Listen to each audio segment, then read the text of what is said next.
Go ahead, David. Oh, well, I better wake up and smell the coffee. Folks, welcome to our pre-CPC leadership debate coverage. I am David Menzies, and my lovely co-host, well, she goes without any introduction. She's the chief reporter here at Rebel News, Sheila Gunn Reid, all the way in from northern Alberta. Has the snow melted there yet, Sheila? No. Okay. Yikes, I'm trying to make a joke. But Sheila, it's amazing. The debate's going to kick off in approximately half an hour. Yes. I can't help but think, if anyone told you, say, going back to 2018, what do you think that in the period of 2019 to 2022, not a long time frame, the Conservative Party of Canada would have 3 different leaders? I find this astonishing. Do you know what, though? Maybe they'll just keep tossing them out till we get a good one. Ideally, that's the plan. And thank a trucker for that, by the way. Oh, you know what? Sheila is so right, folks. If anyone asks you, aside from, honking their horns and keeping certain Ottawa downtown residents up all night, what did this ridiculous freedom convoy actually do in a tangible basis? Well, I'll tell you what it did. It was the last straw for Aaron O'Toole. It wasn't the thing that, it wasn't just because he was so wishy-washy, but it was accumulation, Sheila. Yeah. And this was the, as I like to say, the camel that broke the straw's back. And you know what? To this day, and this speaks volumes about Aaron O'Toole, I don't think anyone knows where he stands on the Freedom Convoy. No. I don't know where he is right now. Yeah. He just sort of disappeared right afterwards. We should tell everybody what we're doing here. Absolutely. And what exactly the debate that we're going to be watching together with David and I, and you at home, and our team on the ground in Ottawa, what exactly this is. So this is not an official Conservative Party put together debate. So we don't have all the candidates there. You'll never guess which one isn't. Oh, is his initials PB? That's right. And I'm not talking peanut butter. No, so this is put together by the Canada Strong and Free Network. So that is the rebrand of the Manning Centre Conference. It's in Ottawa at the Shaw Conference Centre there. The debate will be starting at 5:30. So you're going to listen to David and I for about half an hour, and we're going to have our reporters on the ground call in, and we'll talk to them, and they can tell us what the scene is like on the ground there. So the debate will be between Jean Charest, Leslyn Lewis, Pierre Poilievre, Roman Baber, and Scott Aitchison. So naturally, we don't have Patrick Brown there. He's not in attendance whatsoever.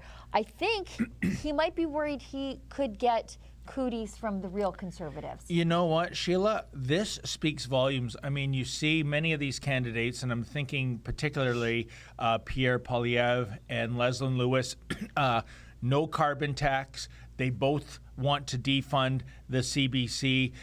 They're both against cancel culture. They'll talk to us. They will talk to us, and they will talk Charest willingly. even talk to us, so that should tell you. And I'm a critic of that guy. Yeah, but here's the thing: when it comes to Patrick Brown, what is really the only tangible announcement he's made? And it's this, Sheila: he is going to take away the terrorist classification of the Tamil Tigers.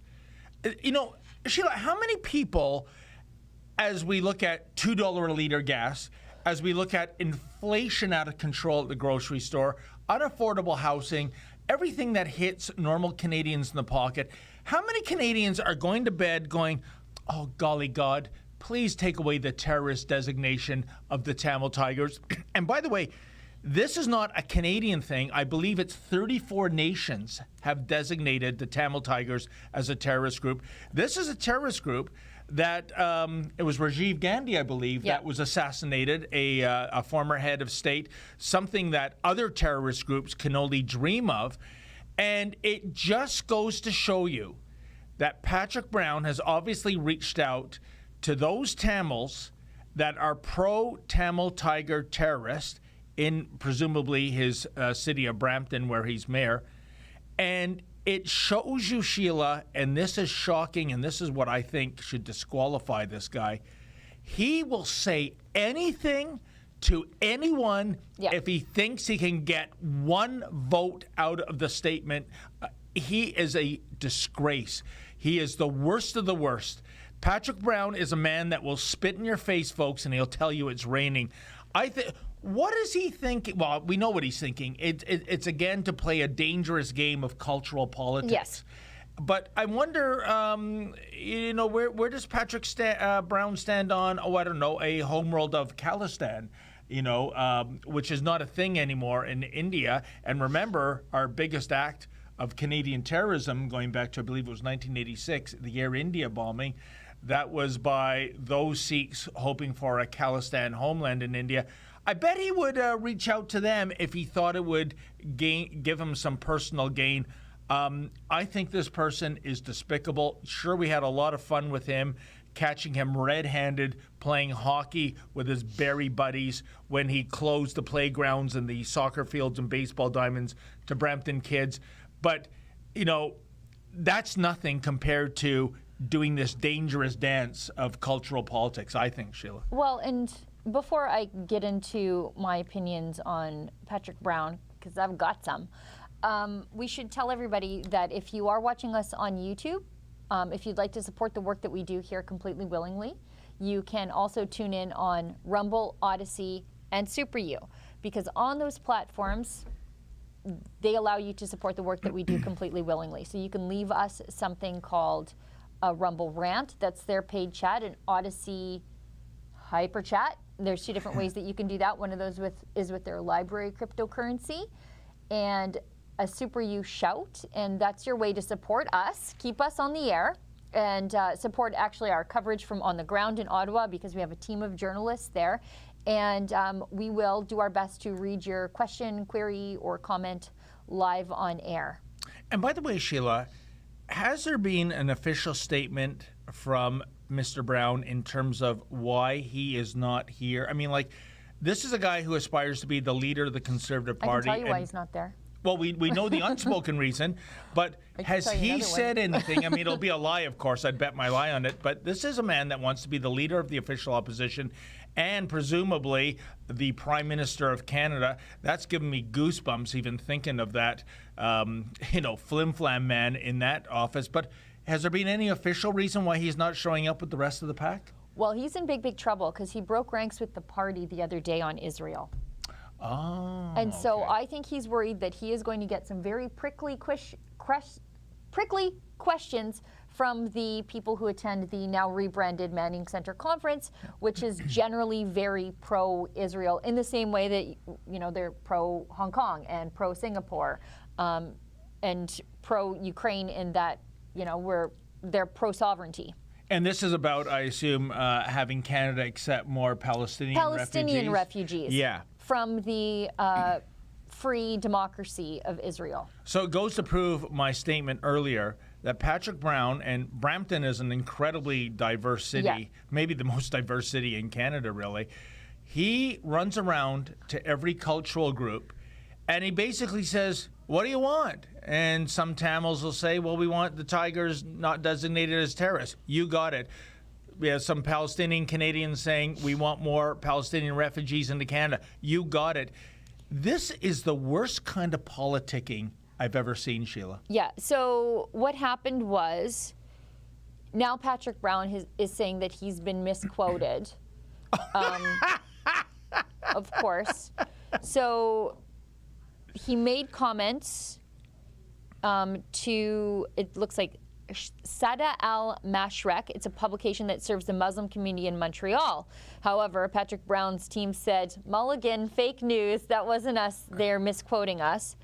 Anyways, the CEO of the Center for Israel and Jewish Affairs, CIJA, said he was concerned by some disturbing comments attributed to Mr. Brown. So they asked him, will you move the embassy to Jerusalem from Tel Aviv? And he said, if I am Prime Minister, I will not be moving the embassy if you see me sending a note on the computer, it's to our team on the ground, because that's a great question to put to the rest of them. Well, just to see where they stand apart. Brown was also asked if he saw any double standards between Canada's treatment of Ukrainian refugees and the Ukrainian military as they fight against Russia's invasion, and Palestinian refugees and territories that Palestinians consider occupied by Israel. Holy smokes. So what? So is his answer here that we should be arming the Palestinians to fight Israel? Wow. And he goes, I do see hypocrisy.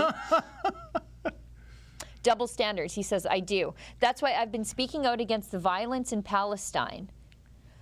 He added, I think Canada needs to have a balanced foreign policy. Oh, okay, so we have to be 50-50 with democracy and terrorists. Yep. And far too often that has not been balanced in the Middle East, saying he believed in a two-state solution, but that he thinks Canada has replicated the, anti-Americanism, this is going to go over great.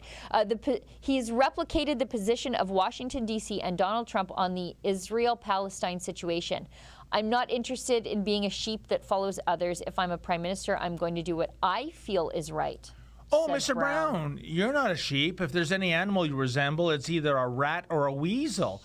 I mean, come on. Let's be honest. Apologize to the sheep community. It's amazing. Patrick Brown, Sheila, is one of these fake conservatives. He's really a liberal. I think his ideology is power. That's yes. why if he wasn't the mayor of Brampton, then he would be the dog catcher of Mississauga. Oh. He just wants to be in charge of something. Power for the sake of power. I mean, when he ran for the mayor of Brampton, it might have been the first time he actually visited Brampton. He is a Barrie person. The Barrie boy. Yeah, Barrie, Ontario. And, it was perversely amusing in the 2018 election campaign when he was addressing audiences in Brampton. He would say, the good people of Barrie. He made that Freudian slip a few times. What a guy. That's so embarrassing. He should have written Brampton on his coat sleeve. But, Sheila, here is the problem, I think, a bit of a problem with the Conservative Party of Canada, and that is Brampton is clear. You too, Brown, me too. Brown is clearly no conservative. That's why there was a Pals coup against him, folks. Going back to 2018 when he was the leader of the PC Party of Ontario, and he would have been premier, but I would argue not quite with the supermajority that Doug Ford won. He threw social conservatives under the bus. He said he would repeal the Kathleen Wynne sex ed curriculum, and then once he got to power, he said, "Oh no, that's fine." So he screwed the social conservatives. Then he screwed the fiscal conservatives. His first speech as leader of the PC Party, I think it was at the Canadian Club, was about a Ontario carbon tax. And I can call it a tax or a levy, because that's how they make the distinction. Oh, I know. But I can tell you, it sucked the oxygen out of the room. I bet. It was silent, and then finally somebody from the back went, no! So the PC Party realized they had a Frankenstein monster on their hands, and he was going to blow it. And basically, once you throw the social conservatives under the bus, and then the fiscal conservatives under the bus, well, Sheila, there's no more conservatives to throw under the bus. So the PC Party, thankfully, threw Patrick Brown under the bus. The salt-stained minivan. Oh, that Cersei walk of shame down the servants' entrance of the Ontario Legislature building in January of 2018, January 25th, if memory serves me correct. And that was the final exclamation point. The vehicle that comes along to pick him up, it's not a limo. It's not a nice big Yukon Denali SUV. It is a salt-stained minivan as the crying Patrick Brown goes off into the dark. But kind of like Jason Voorhees, he's not dead yet. He's popped up again, and this time... He's come back to murder the Conservative Party in its sleeping bag. Yeah. I don't know what his chances are, but if there's some kind of cosmic fluke that he prevails... this party is destined for defeat. And then I think we're going to have to see something that happened in Alberta, Sheila. I think like baseball, it's 3 strikes and you're out, 3 dud leaders and you're out, and they'll have to burn this party to the ground and rebuild again if somebody like a Patrick Brown somehow, miraculously. That's what'll happen, though. Oh, You'll yeah. see the party just break apart. 100%. The Harper coalition will just completely dissolve. I agree. It's already. I mean, that's what the PC or the PPC party is. Yes. Is the stripping away of some of that, and it'll be completely gone afterwards. Absolutely. I see we have our friend Tamara Ugolini. Oh, what a delight. She's there with us from on the ground at the Shaw Conference Center in Ottawa. There she is. Hey, everyone. Hi, Tamara. Hey, Tamara. Go ahead, How's David. it going in the office? Oh, well, the office is full of high spirits today, Tamara. It has nothing to do with the legalization of cannabis, but with the presence of Sheila Gunn Reid, the Khaleesi of Northern Alberta. Hey, Tamara, so glad you could join us. What's happening on the floor there? Yeah, so we're here on the ground at the Shaw Center in Ottawa to cover the first leadership debates. And so far, it looks like a good crowd. So we've arrived just a few minutes ago, so we've been a bit flustered trying to get set up here. But unfortunately, the background there is blurred behind me. I'm not sure if we can get someone to fix that, but you can see there's quite a gathering. The sponsors are behind me, and then they're setting up in the Stalin room just adjacent to where I am. So we'll be there on the ground to bring you that live, and then we'll be partaking in the media scrum thereafter. Tamara, before I throw it over to Sheila Gunn Reid here, what we were talking about in the preamble to introducing you was the fact that one particular candidate is not there, Patrick Brown. What is the scuttlebutt in terms of what you're hearing on the floor, in terms of what his official reason for not appearing is versus, the unspoken reason that Patrick Brown has for not showing up? You know, David, your guess is as good as mine. I'm actually not familiar with what's happening on the ground, apart from knowing that there's some sort of nickname that Patrick Brown has. Isn't it Sneaky Patrick Brown?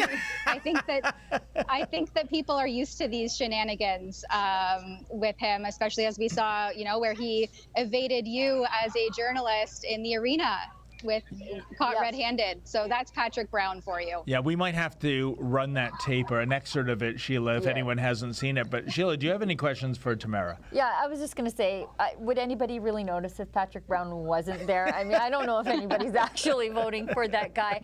Tell me, I know you just got there, so we're going to ask you questions that maybe you don't know the answers to.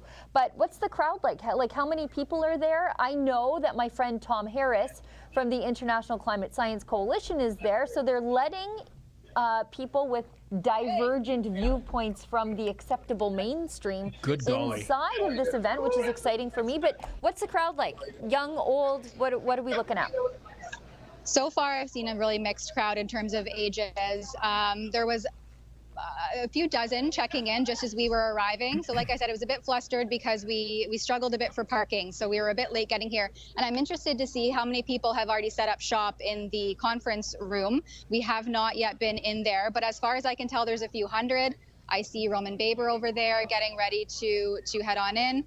And so stay tuned, because we will be bringing this to you live, and we will have full reports coming. I think it's leadershipreports.ca. Yes, and I know that you guys have been working all day on questions. If you are able to put some questions, if there is a post-debate scrum, I know that you guys have been working very hard, collaborating as a team together to put together some tough questions that real conservatives want answers to, not that, CBC viewers want answers to.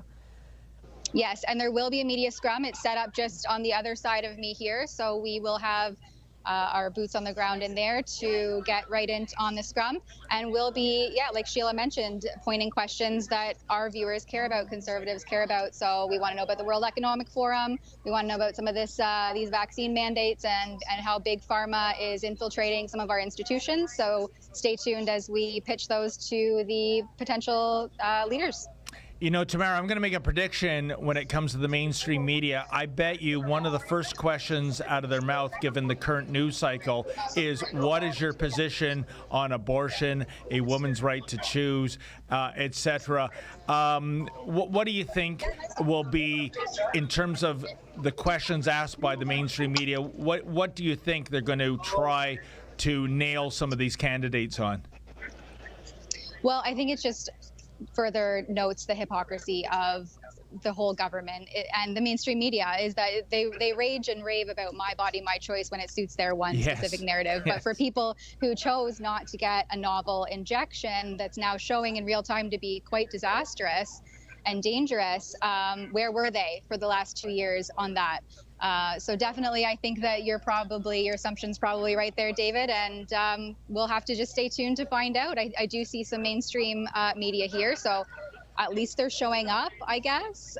Yeah, we'll see how long they stay, though. I guess also, my question would be, if I were there, where was the Conservative Party this last 2 years? They only started talking about civil liberties since they got rid of Aaron O'Toole. And once again, thank you, truckers. Yes. Because they ripped that Band-Aid right off. And only now the Conservative Party have branded themselves as the champion of civil liberties. But they were kind of silent the last 2 years when even Conservative premiers like Ford and Kenney were stomping all over Conservatives in their own provinces.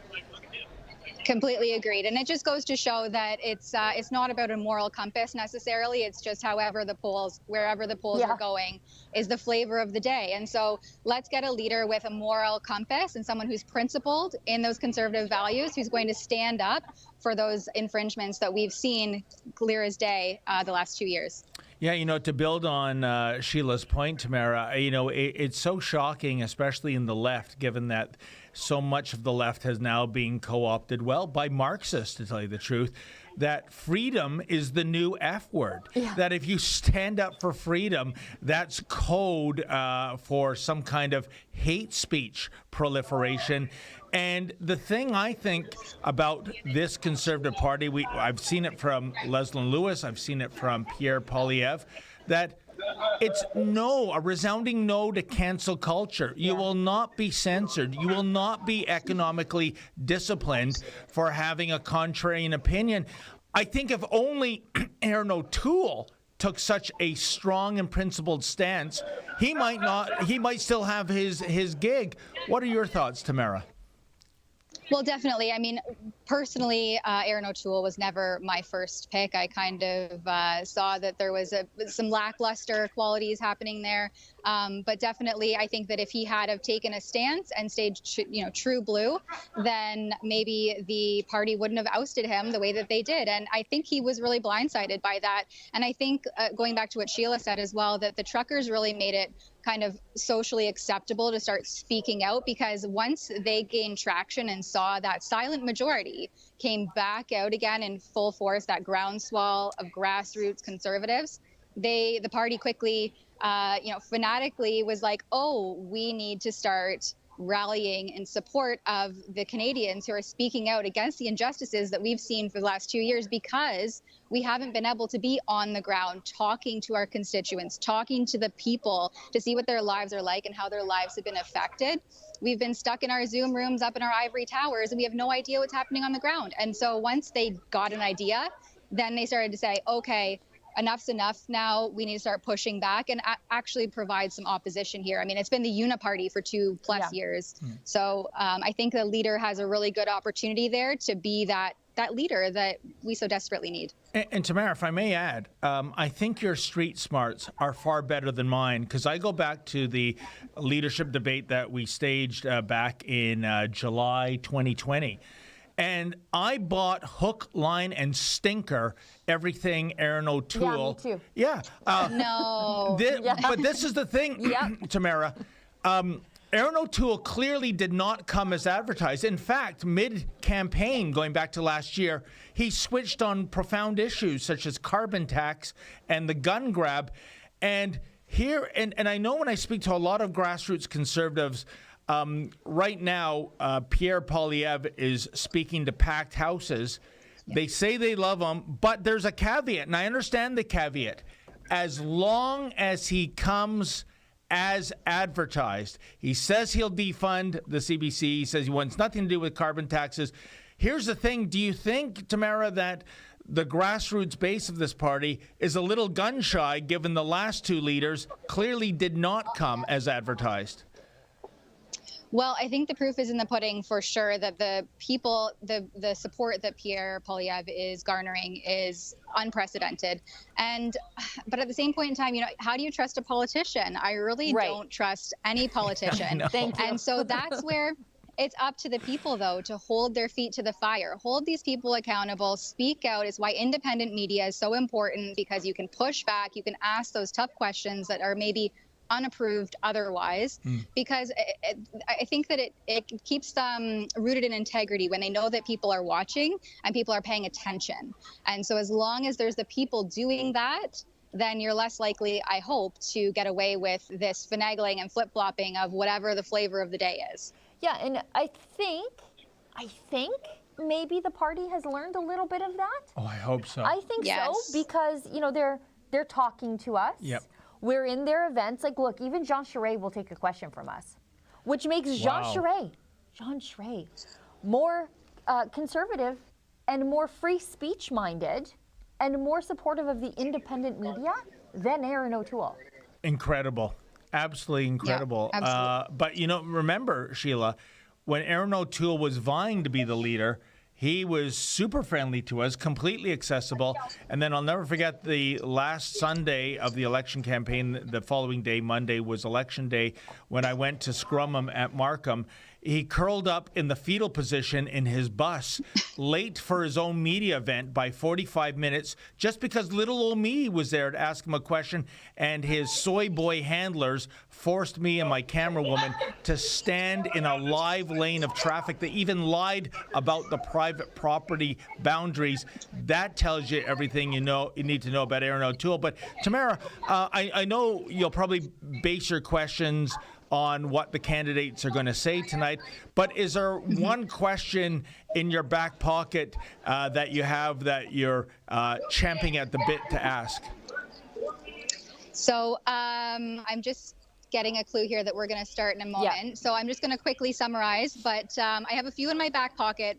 Alexa and I have coordinated our questions, and it depends, like you said, what they say in the debates, what other people ask as well. If our questions get, somewhat remotely asked, then we'll switch gears. But definitely I want to bring up some of the vaccine mandate issues, the Pfizer document releases, and we're going to touch on the World Economic Forum and some of this foreign influence infiltrating into Canadian institutions as well. So please stay tuned. Yeah, let's let Tamara go, because the debate just starts in a couple of minutes, and it's just Tamara and her cameraman. So she's little, she's got to muscle in.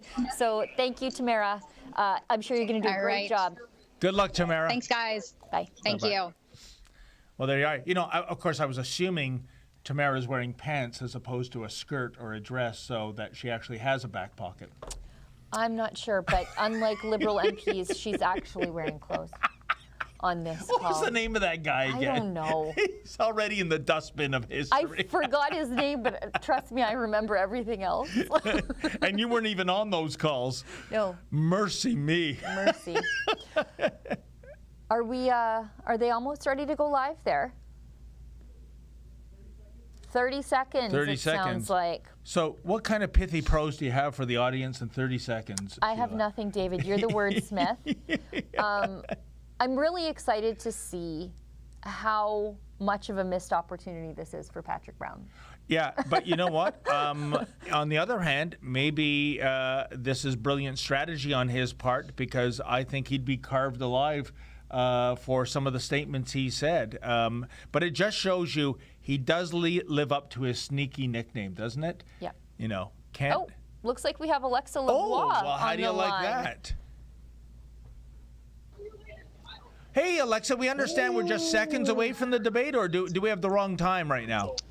No. They just announced that in 3 minutes they will start already. Okay, so we'll make it quick, because we know we want you to get in there, and I know that you're just champing at the bit to ask some questions. Alexa, if you can put one question to these guys, what's it going to be?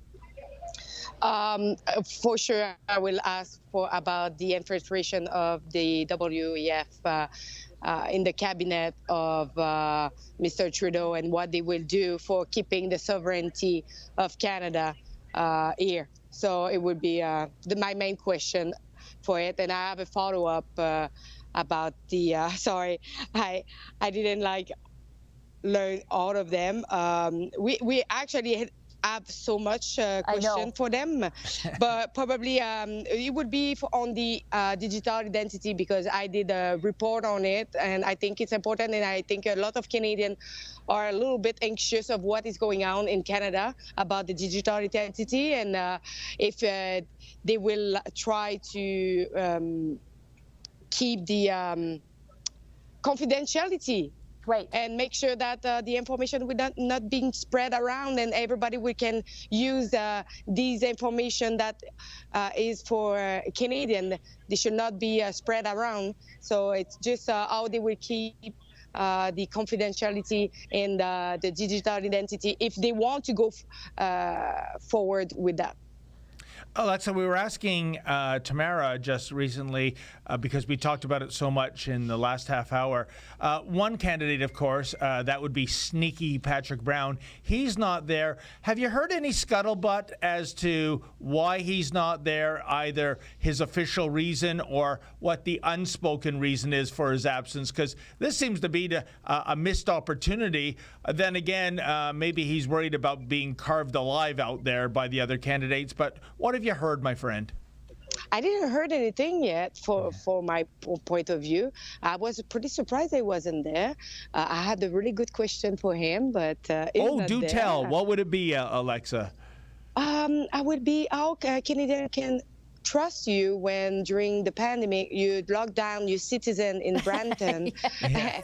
But and you're the best one to tell me about it when you lock down your citizen, but for you double standard again, you didn't follow your own lockdown. But wait a second, Alexa. He's already addressed that. Don't you recall? He was at the arena to inspect it. And, you know, I always wear a $4,000 Armani suit when I go and check the oil levels of a Zamboni. Right. And the hockey bag with his name on it, well, he's such a celebrity in Brampton, he donates hockey bags full of hockey equipment to other players. Can you believe this? You know what, though? We should let Alexa get in there, because the debate is starting any second, and it's cleared it out. And I can tell she's rocking. She's anxious. So let's let her get in there. But I see you later. Bye, Alexa. Bonsoir, Alexa. Did you see that? How do you like that? French, right out of the great, cuff. David. Yeah. Put you in charge of the French bureau. Are we almost ready with the debate? Alrighty. Looks good. Looks like there's a lot of people there. You must be singing the anthem. Maybe we'll shut up then.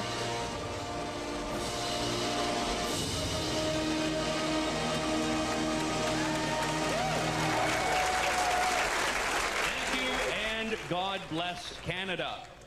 Now, please welcome to the stage the president of the Canada Strong and Free Network, Troy Lanigan, and from our headline sponsor Intuit, Rodney McDonald. Bonsoir, bienvenue. Good evening and welcome to the 14th Canada Strong and Free Networking Conference, where tonight and over the next 2 days, we will trade in what our Prime Minister would surely label unacceptable views.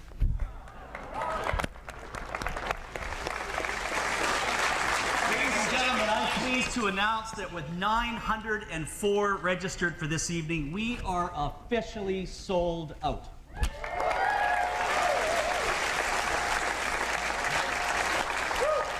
Friends, our mission at the Canada Strong and Free Network is to strengthen Canada's conservative movement by nurturing, supporting, and facilitating exchanges and stronger relationships amongst the movement's various components.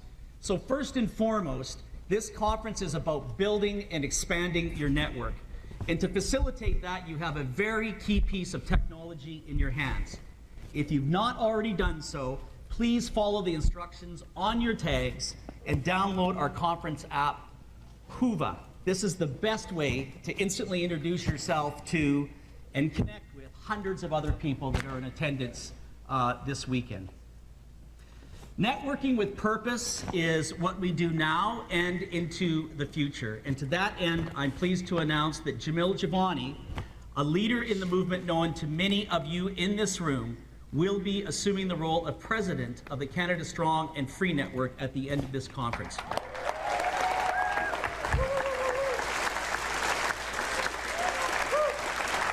We have an exciting event lined up for you over the next couple days, starting tonight with a leadership debate, followed immediately by a reception up one level on the 3rd floor, and later at 8 p.m. we'll be doing a draw for 2 free tickets to anywhere Air Canada flies in the world.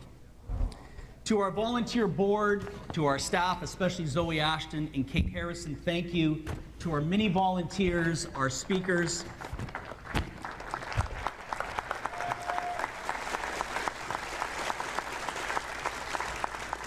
To our many volunteers, our speakers, moderators, our exhibitors, and we encourage all of you here to stop by the exhibitor booths outside and say hello.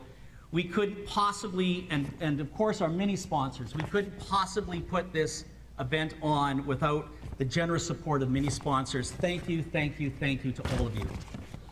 But I would be remiss if I didn't give special recognition to one sponsor in particular. In my 3+ years putting these events on both in person and online, Intuit has been an invaluable partner in bringing them all to life.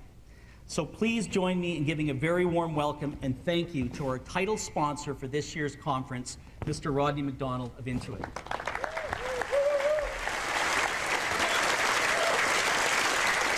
Well, thanks very much, Troy. Literally nobody ever said, wow, that corporate guy didn't talk long enough. So let me be to the point. Why has Intuit sponsored this event for 4 years running?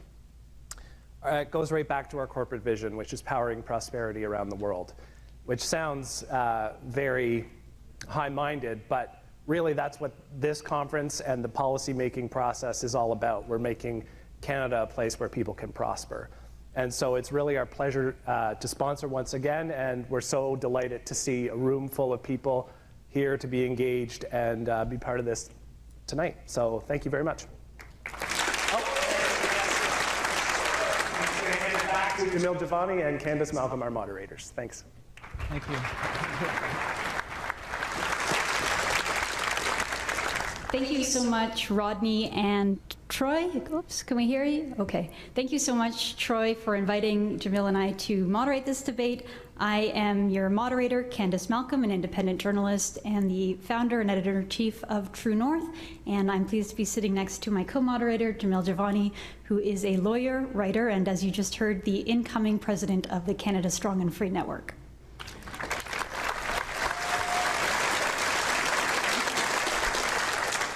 Well, of course, we want to thank people who've made tonight and this conference possible. We thank our sponsor, Meta, for broadcasting tonight's debate on Facebook Live, and also tonight's presenting sponsor, Earnscliffe.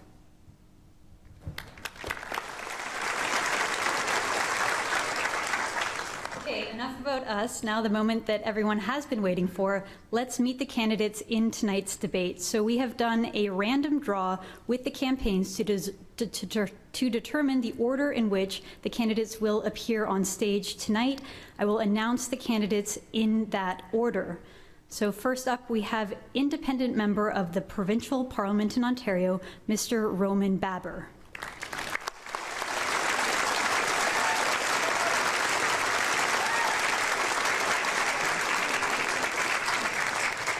Next up, we have the former Premier of Quebec, Mr. Jean Charest.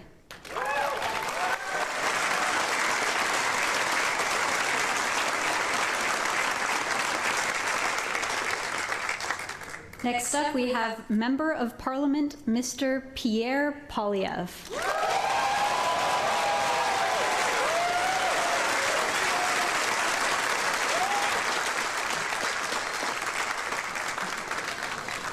Next, we have Member of Parliament, Mr. Scott Aitchison.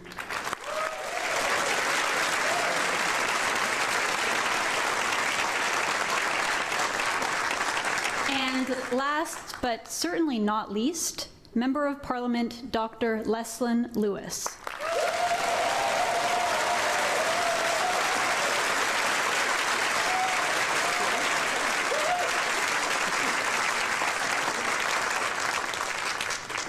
So thank you very much to all of the candidates for being here. We really appreciate it. And I'll just make a note to the audience that the candidates know very little about what is in store for them tonight. Neither the themes nor the questions were shared with any of the campaigns prior, only the format was shared. And with that, let's get started with opening statements.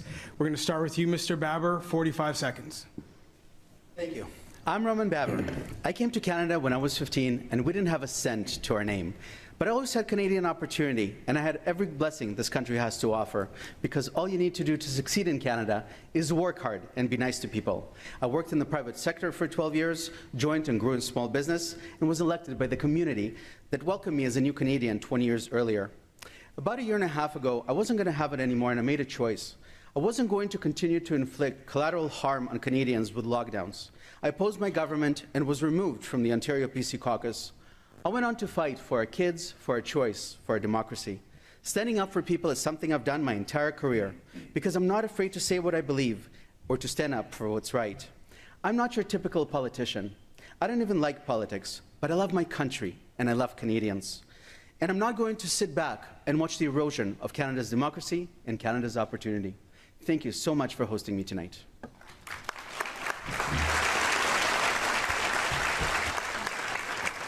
Thank you, Mr. Baber. Mr. Charest, it's your 45 seconds. Thank you very much, and thank you for hosting us tonight. And I hope this will be an opportunity for us to exchange ideas. And if I'm in this race, you'll know that if there's a common theme throughout my whole life, it has been the idea of Canada. And I have fought at every moment to preserve the unity of this country, whether it's the referendum in Quebec or when I was Premier of Quebec. I look at the country today and I see a country that's way below its potential and badly divided, whether it's separatism in Quebec or Western alienation. We cannot take our country for granted.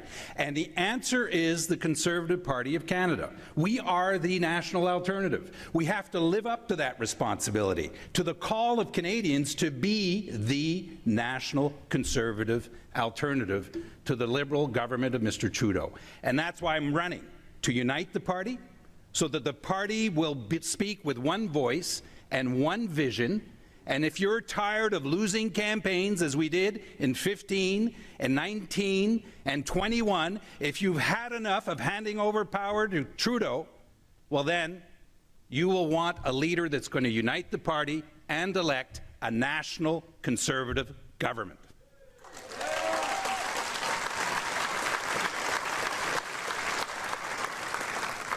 Thank you, Mr. Charest. Mr. Poilievre. Canadians believe they've lost control of their lives. Big, bossy government has taken their money and told them what to do, leaving the country desperate and divided. I'm running for Prime Minister to give you back control of your life by making Canada the freest nation on earth. Freedom means you should be free to choose your own medical decisions, free from vaccine mandates imposed on you by the state. Freedom means you control your own money, free from government-induced inflation that has made housing, food, and gas unaffordable.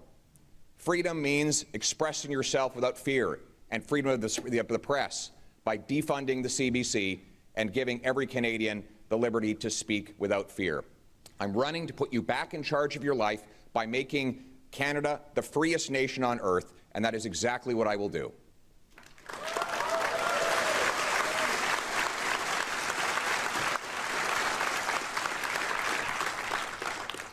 Thank you, Mr. Poilievre. Mr. Aitchison. Well, thank you. This is our first gathering since the pandemic began. Of course, our world has changed quite a bit. Has our movement met the challenges of our times? Well, many in this room have put a lot of effort into various causes over the past few years. Has it created an impact? These are questions I'll ask my cabinet to reflect on as we govern. Accountability within our movement will make us better. Our values and our principles are timeless. Communities, families, free speech, freedom of religion, fiscal responsibility. Acting on these principles and debating with respect are the recipe for our movement's success.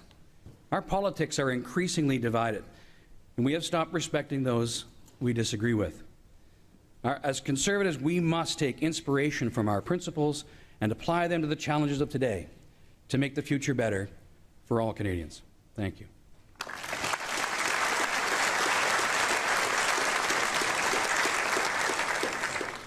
Thank you, Mr. Aitchison. Dr. Lewis. The fabric of our nation is being torn apart by cancel culture and wokeism. Provinces are threatening to leave our great confederation. Debt is piling up to the tune of $1.2 trillion. National unity is at an all-time low, and many people are traumatized by COVID lockdowns and government mandates.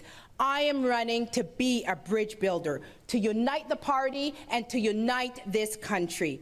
I am running to make sure that business owners will have the confidence to take chances again. We will develop our natural resources while protecting the environment. We will respect freedoms and uphold our Charter of Rights. I am running to make Canada the freest and most prosperous country in the world.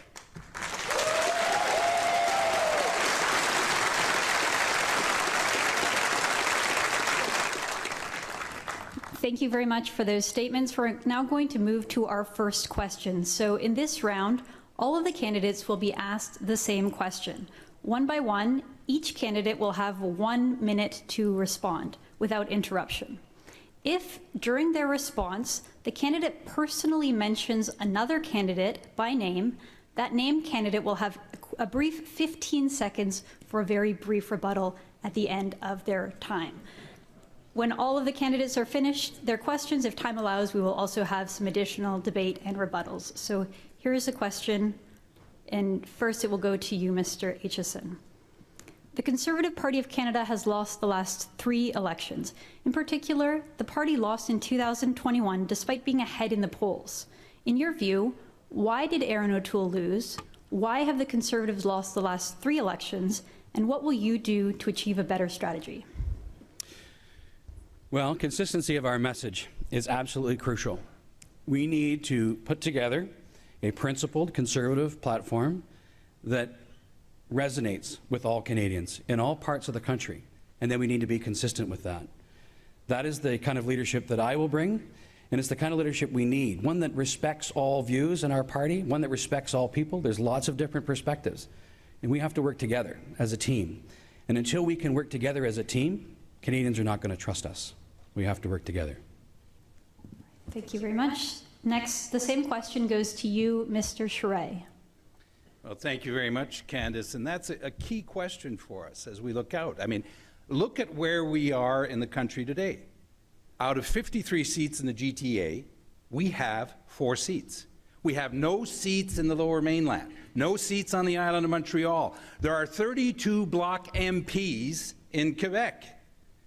And that begs the question, why is it that we're not successful? Can we actually form government if we're not successful in that part of the country? Of course not. We need to be able to unite the party, but also run on the conservative values we believe in. Fiscal conservatism, a market-based economy, economic policies that promote economic growth, and that includes oil, gas, mining, pipelines. We need to run on the principle of protecting the family, families. We need to also respect the rule of law, which is fundamental to any given society, and practice of federalism that includes all of the country. That is the calling of the Conservative Party of Canada, and the job of the next leader is to make that happen. Thank you, Mr. Charest. We'll put the same question to you, Dr. Lewis. We need to return to our conservative principles. Families are the cornerstone of our society, and parents should have a right to raise their children in accordance with their values. We need to uphold our fundamental freedoms, freedom of religion, freedom of expression, freedom of conscience, and those who we elect should serve and respect our fundamental freedoms. We need to ensure that we do not invoke laws like the Emergencies Act and undermine the foundations of our democracy. We need to oppose things like digital currency and digital ID. We need to protect our national sovereignty. We need to be compassionate for our vulnerable, our seniors, the disabled, refugees, and we need to be good stewards of our natural resources. We also need to invoke fiscal responsibility and ensure that we do not saddle future generations with debt. Thank you so much, Dr. Lewis. We'll pose the same question to you, Mr. Baber. Why do the Conservatives keep losing? Thank you. Look, I think we have to be clear about who we are and what we stand for. We lost the last 2 elections because many Canadians weren't sure where we stand. We should not be running to the right during leadership and running to the left during the general. We should not be afraid of the media or the left-wing Twitter mob. We don't need to play the game. We need to do right by Canadians, and that includes knowing where we stand. That differentiates us from the Liberal Party. Also, in the last election, we failed to stand up for many Canadians. Many Canadians felt that the Conservative Party did not stand up for them against lockdowns, against passports, against mandates, and they went and they voted elsewhere or didn't vote at all. I'm uniquely positioned to speak to those voters and invite them to come back and reassure them that the Conservative Party will stand on principle and will always defend Canadians. And finally, we need to welcome diversity of opinion within our party. That is the true blue-white tent. When we're respectful of one another's opinion, we can disagree with each other, but we can unite at a time of election and win the next election. Thank you, Mr. Better. Finally to you, Mr. Polyev. Well, I'm undefeated in 7 consecutive elections in a big Ontario multicultural city. And that's because I don't try to go through the Liberal media to get my message out. I go around them. I deliver my message to millions of people through social media that we're seeing in the tens of thousands who've been coming out to my rallies, people who have never voted Conservative before in their lives. Secondly, I win because I campaign on our strengths. And our biggest strength right now is that we are the low-tax, low-inflation party that will make your dollar go far enough to buy a home, afford groceries, and fuel up your car. That's why it's important that we have a leader with an impeccable track record on taxes and the cost of living. We can't elect someone who has a record of raising taxes. I've been cutting taxes, fighting inflation, and empowering the working class my entire life, and we'll win an election with that message. Thank you.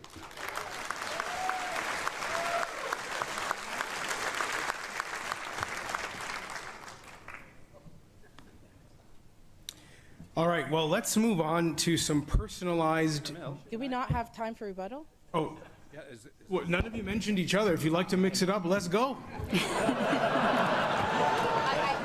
want to go? Go ahead if you want. Otherwise, well, I want to say something about the last campaign that we need to all be conscious of.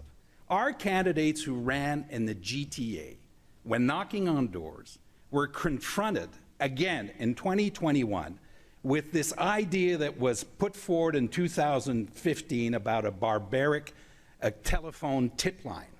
And the message it sent to them, we have 4 seats out of 53. The message it sent to new Canadians is, you are not welcome in the Conservative Party of Canada. The result and the outcome speaks for itself. One thing that we have to be clear on in the next campaign and the next leader is that we welcome new Canadians. They are part of the family. They are welcome, and they are Canadians, period. Yes. But those who are part of that campaign and propose this idea need to account for that. Thank you, Mr. Charest, for saying that. As someone who immigrated when I was 5 years old, I am in the best position to relate to new Canadians. I know what it's like, what they have gone through. I know what it's like to stand in a grocery line and not know if my debit card is going to go through for my groceries. I know what it's like to struggle to get through school and to have a heavy student loan debt. I am in the best position to welcome new Canadians in our party.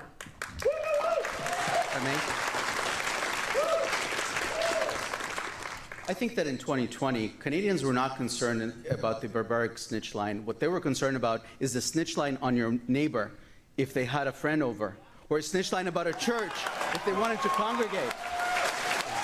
That is un-Canadian. I come from the former Soviet Union. I know what democracy is all about, and I know how precious our democracy is. And the fact that the Conservative movement failed to stand up for democracy is something that is going to remain with us for a generation. And I'm uniquely positioned to speak on these issues credibly. I am committed to restoring Canada's democracy. Let's go to some of the sitting MPs on that. What did you take from that accusation the Conservative Party didn't stand up for freedom during the pandemic? Pierre. Well, I did stand up for freedom during the pandemic. From the very beginning, That's not true. I was among the loudest voices in You were Parliament. not one of the loudest voices, Mr. Poilievre. You were not one of the loudest voices. In fact, you did not speak up until it was convenient Actually, that for is you not to true, speak up. Madam Lewis. You did not even not go true, to Madam Lewis. the trucker protest. You actually went and you took a picture in your neighborhood at a local stop. Let's hear from You Mr. did not Poilievre, speak up for the truckers, Let's and hear you from did Mr. not speak Poilievre. up the Thank loudest, you. Mr. Poilievre. First of all, I did go to the trucker protest, both on Parliament Hill and in my community. You took a picture up front, I was there at the trucker protest. I was on the street. I was supporting those who were fighting for their freedoms. When it was I did. In fact, I did it. If I could, in fact, I opposed the vaccine mandates as soon as they were announced. I am on public record doing it. I campaigned against the vaccine mandates throughout the entire election campaign. I never once wavered from that position. I also joined with several other Conservatives to lead the charge against the censorship bill, C-10, which we helped stop in the last Parliament and which I will stop in this Parliament. And we will fight tooth and nail to put a permanent end to vaccine mandates and other oppressive actions by the government that take away people's medical freedoms. Thank you.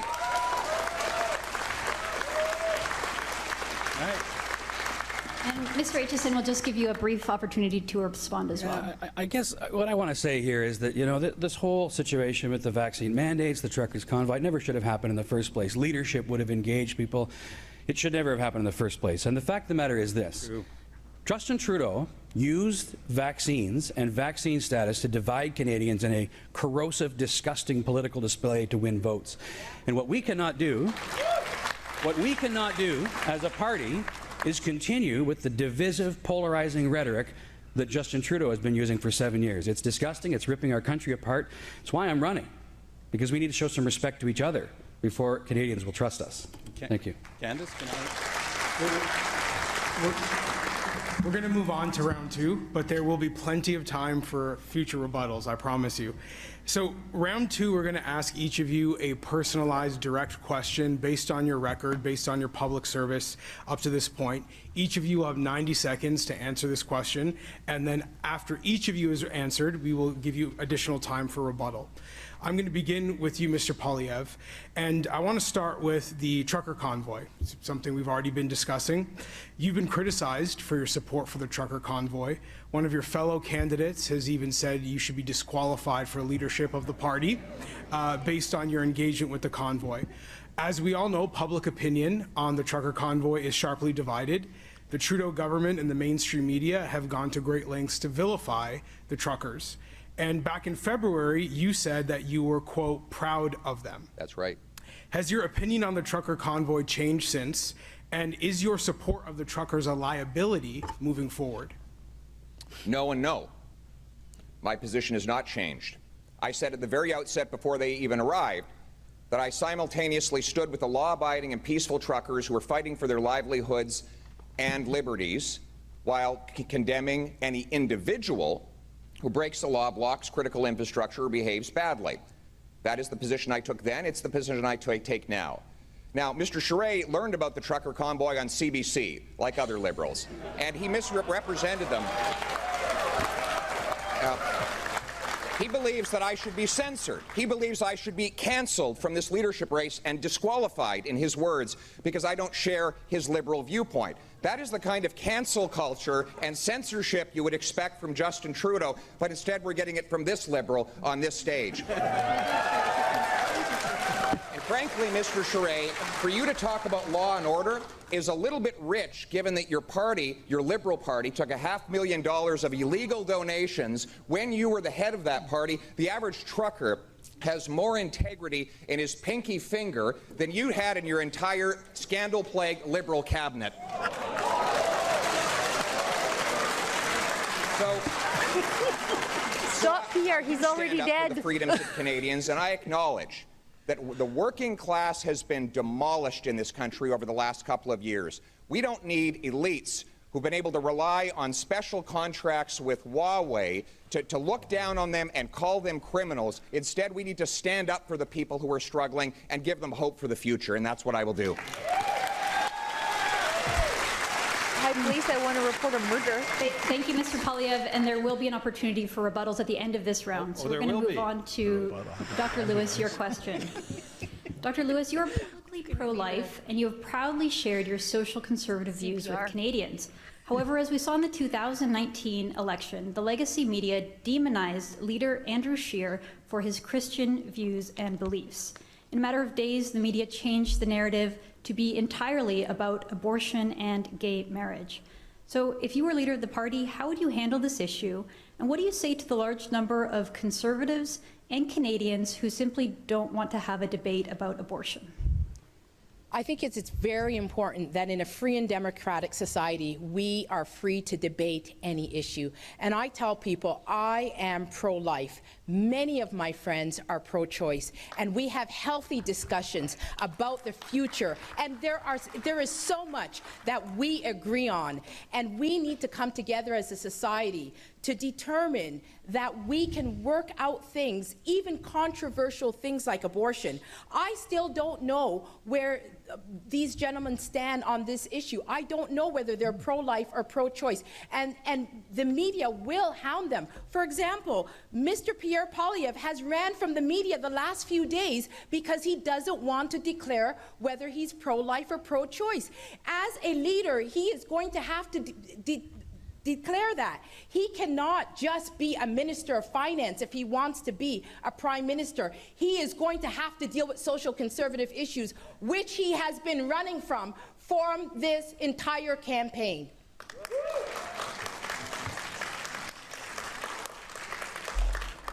Our next question is for you, Mr. Baber. You emerged as one of the most vocal opponents of COVID-19 pandemic management policies, including lockdowns and vaccine mandates.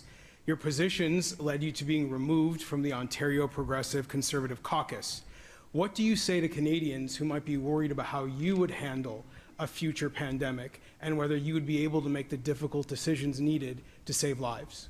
Absolutely, because I will entertain opinion, something that was sorely missing from our handling of the COVID-19 pandemic. Look, I stood up for millions of Canadians who didn't have a voice because I believe that I serve my constituents. I don't serve the boss or the party leader.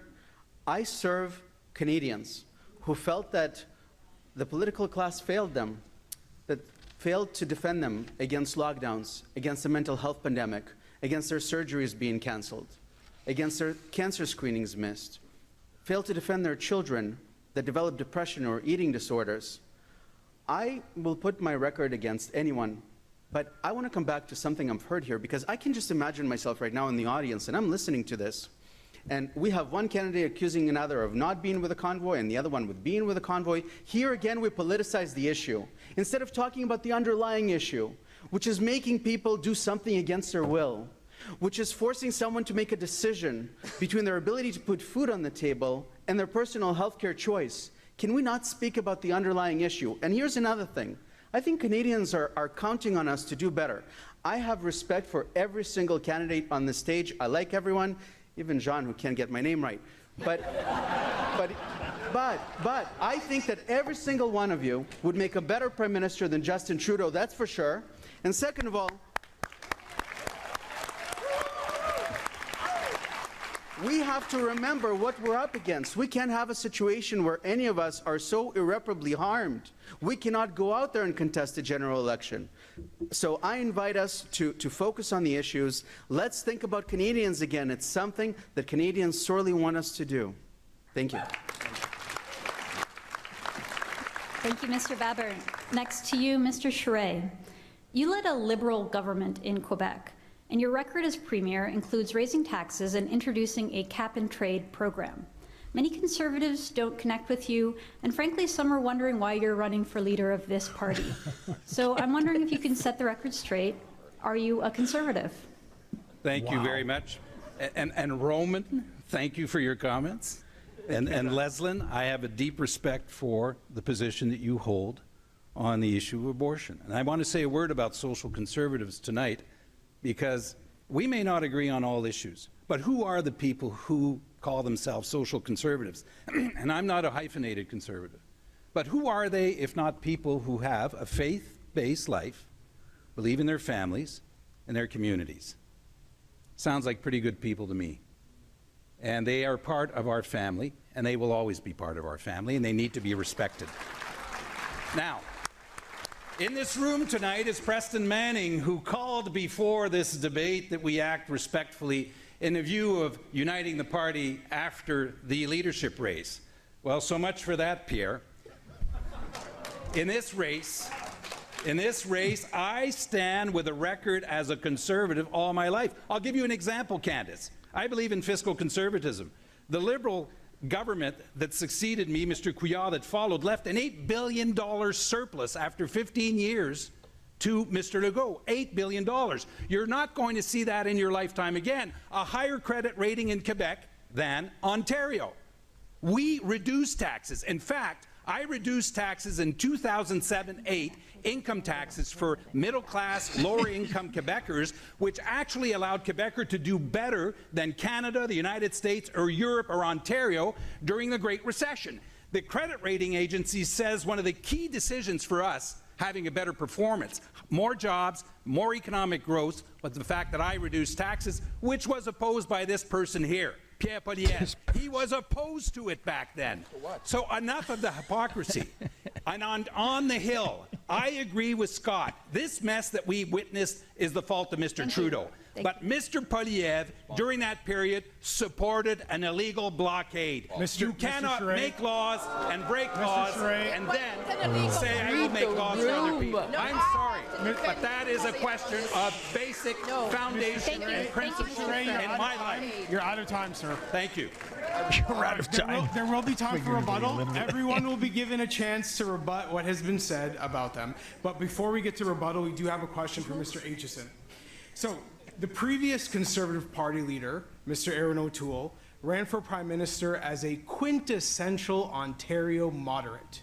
And we were promised by the Ivory Tower commentariat that that approach would win seats in the Toronto area. It did not work.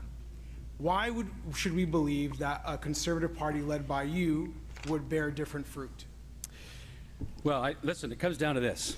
We need to be consistent in our message, and it needs to be a Conservative message. And we need to work together. We were divided, and our message was not consistent in that election. And Mr. Trudeau effectively used vaccines as a tool to divide Canadians. And so if we can't go out and speak to Canadians in all parts of the country and make sure that we are trustworthy, that we don't scare them.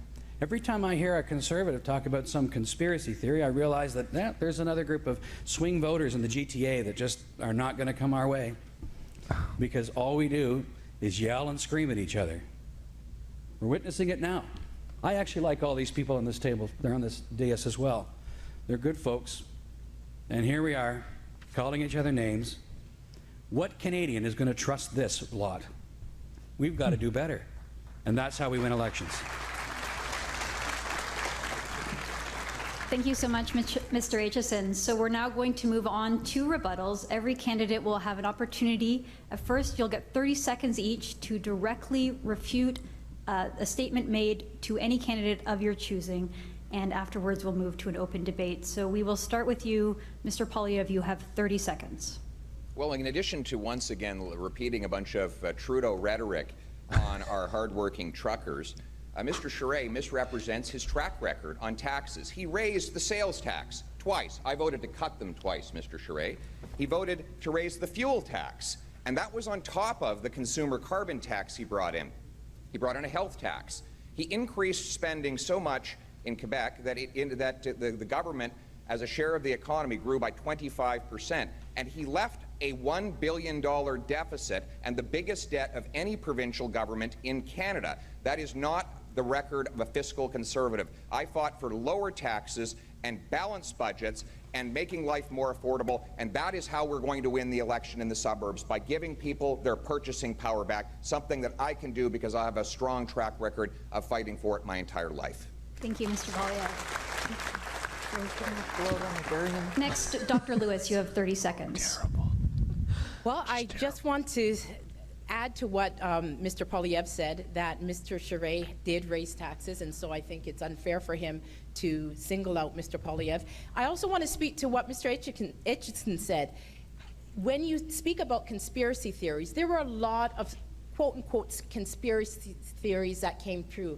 And actually, the Liberals actually use that to divide us. So I'm really surprised that you're here saying that we should unite while you're labeling your fellow conservatives as conspiracy theorists.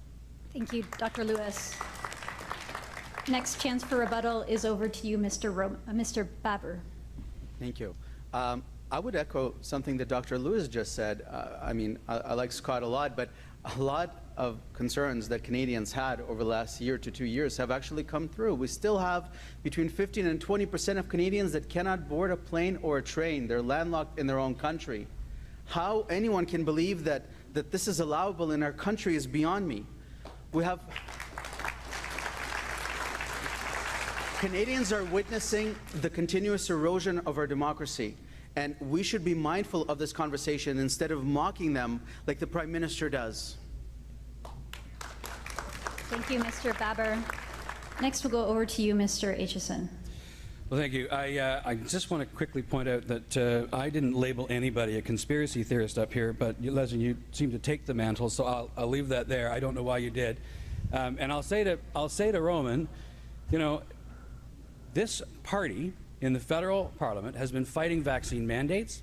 We've been fighting the ridiculous rules around travel. Melissa Lanceman, sitting in the audience here, has been an amazing member of parliament fighting this every step of the way. And she does it with respect. She does it with respect. She's effective, and she eviscerates the Liberals every day. And she does it with grace and style. We can do that. We can do it. Melissa Lanceman's the example. Thank you, Mr. Aitchison. And final rebuttal is to you, Mr. Charest. Well, thank you very much, Candice. Can I take a moment to lay to rest this accusation of being a Liberal? No, Too late. Please, bear with me. Bear with me. I fought the '95 referendum, and I'm in this race because I believe in the unity of the country. I think Western alienation has lasted long enough. And what I see there, I've seen in Quebec. And I ran in '95. I fought in the referendum. And I went to lead a coalition in Quebec of Federalists when there was no Conservative Party of Quebec, ladies and gentlemen, as is the case in British Columbia. And you know what? I was successful. We pushed back on that referendum, and Canada stayed united. And believe me, if I was able to fight back the separatists, it's not this guy here on the stage tonight that's going to intimidate me and stop me from defending Canada. That's for sure. That will never happen. Count on it. And yes, and during the period of the Great Recession, we did reduce income taxes, and Quebec's economy did better than the rest of the country and better than much of the world. Why? Because that was the conservative thing to do, and we were successful in doing it. So, Pierre, please, stop lying. I'd like to respond to... So we'll now do 3 minutes of open debate, and I'm going to start with Mr. Poilievre to respond to what was just said, and then we'll do 3 minutes of open debate. I do want to respond to him. I do want to respond. Look, it's your record that was liberal, Jean. You governed like a liberal. When you raised the sales tax, not once, but twice. Then you bring in a fuel tax. And then you decide that gas prices are still not high enough, and you pile on a carbon tax. And then you raise income tax in the form of something you called a health tax. That is not conservative, no matter what you call it. It's not your name as a party that was liberal. It was your track record of more debt, higher taxes, and more expensive government that was liberal, Mr. Charest. You can try to run from your record all you want, but the reality is that's what you did when you were there. And it is not just your record on fiscal conservatism issues. You blocked shale gas development. Now you claim you've changed your mind. You brought in a long gun registry after we got rid of it, going after farmers and hunters instead of inner-city criminals. I could go down the list of all the liberal policies that you brought in that you're trying to hide from today, but we don't have enough time to go through them all. I am a true conservative. I've stood for the same things my entire life. I'm not just putting on temporarily a blue shirt to cover up a red shirt underneath it in order to take over the party. Thank you, Mr. Poilievre. Let's go to you, Mr. Charest. No, we don't have to go down a long list. Why did you oppose the fact that I reduced income taxes? Yes, you were part of a government that opposed. You can't rewrite history, Pierre. You can't rewrite the in facts to provincial fit politics. your rhetoric. You were in the House. You were part of the government that opposed the fact that I reduced income taxes. What are you talking yes about? or no? No, I did not. I was not. I never commented on your income. Fine. Frankly, Mr. Charest, you didn't cut income tax, so there was no income tax cut to oppose. You raised taxes. You raised consumption taxes. You raised health taxes. You raised every tax, and you canceled out any minuscule reductions that would otherwise have been realized. If you can't and get furthermore, that right, Furthermore, Mr. Charest, if you can't get that right, how can you get the rest right? Mr. Charest, we reduced income taxes, and the credit rating agencies actually said that that's what allowed Quebecers to come through the Great Recession much better than anyone else. If you're ready to misrepresent those facts, you left Quebec the most indebted province in all of Canada. That is your record on finance. You raised the sales tax. No one will trust you in an election on inflation because you raised inflation when you raised the sales tax. I cut the GST. That's what the Harper government did. And if you take a minute to stop attacking the Harper government, which is the party that all of us are supposed to be part of, then maybe you would recognize all of the good that that man did for this country. Thank you, Mr. Maliev. We'll now move to Dr. Lewis for a quick rebuttal, please. I'd like to respectfully say to my friend that I was not specifically speaking about anyone in our party when I referenced conspiracy theories. My concern is that we continue to run from tough issues because we do not want to be labeled conspiracy theorists. And then months later, these realities manifest itself. That is my point. As conservatives, we need to be strong, stand up to the Liberals, argue tough issues, and not be afraid of being labeled like you tried to label me, Mr. Aitken. No. We're going to have to move on. I still had rebuttal. I didn't get rebuttal. Well, we don't have. We're going to have future rebuttal opportunities, but we've got to move on for the sake of time. This is not the Doug Ford caucus. Come on, Jamil. All right. So here's what I'm going to say. Excuse me. No. Hey. Chill, bro. All right. So we're going to ask a common question to all five of you and give you an equal amount of time to respond. In this round, you will go one by one with 45 seconds, and then afterward, we will give you a chance for rebuttal. There'll be an open rebuttal where Mr. Baber and everyone else can rebut as much as they would like. Well, not Mr. Baber, apparently. So, Candace, do you want to start? Yeah, sure. The first question will go to you, Mr. Baber. So in the world of journalism, we're always told to follow the money. But in Canadian journalism, the money trail leads us right back to the federal government. Wow. The overwhelming majority of journalists in this country are either subsidized or funded by the government. And now the Trudeau government wants to start censoring and regulating the internet. Do you think it's appropriate for politicians to fund and regulate the journalists whose job it is to hold them accountable? Of course not. And Candace, CBC News is no longer news. It's a communications arm for Justin Trudeau. How can media objectively cover the government when the government signs their paycheck? It's utterly impossible. You know, I was born in the Soviet Union. There was a newspaper called Pravda, and Pravda means truth. And I see no difference between what we're seeing in state-run funding. So here's what I'm going to do. I'm going to defund the CBC. I'm going to end all subsidies and bailouts, but I'm going to go a step further. I'm going to end the advertising relationship that government has with media. We've seen unprecedented media buys by government in the last couple of years. Many of them are self-serving. So there should be no more self-serving advertising on the taxpayer dollars. There's no democracy without independent media, and I'm committed to restoring Canada's democracy. Thank you, Mr. Baber. Next, we'll go to you, Mr. Charest. Well, Roman has put his finger on something that is going to be very important as we come out of COVID, and that's to do a very thorough audit of all the government spending on publicity, on how it was spent, where it was spent, who it went to, and what was the use. I think that Canadians need to know where their money went in regards to all that advertising, not just in the context of COVID, but also all government advertising. And that would be something that would be, I think, extremely important as we look ahead on how we deal with advertising and the media. Thank you, Mr. Charest. Next to you, Mr. Polyev. I would defund the CBC. I would defund the CBC to save over $1 billion, and I would repeal the Internet Censorship Bill C-11. That bill, yes. That bill came forward as C-10 in the last Parliament. I was the first MP to sound the alarm bell over that bill, and I joined with other MPs like Rachel Thomas in order to stop it from passing before the election was called. Not only will I get rid of that, but if they do decide to go ahead with this digital safety commissioner, who will have the power to take down what you post online, remove websites that it considers hostile to the government, I will fire that digital safety commissioner, and I will uphold and restore freedom of expression in this country. Thank you, Mr. Polyev.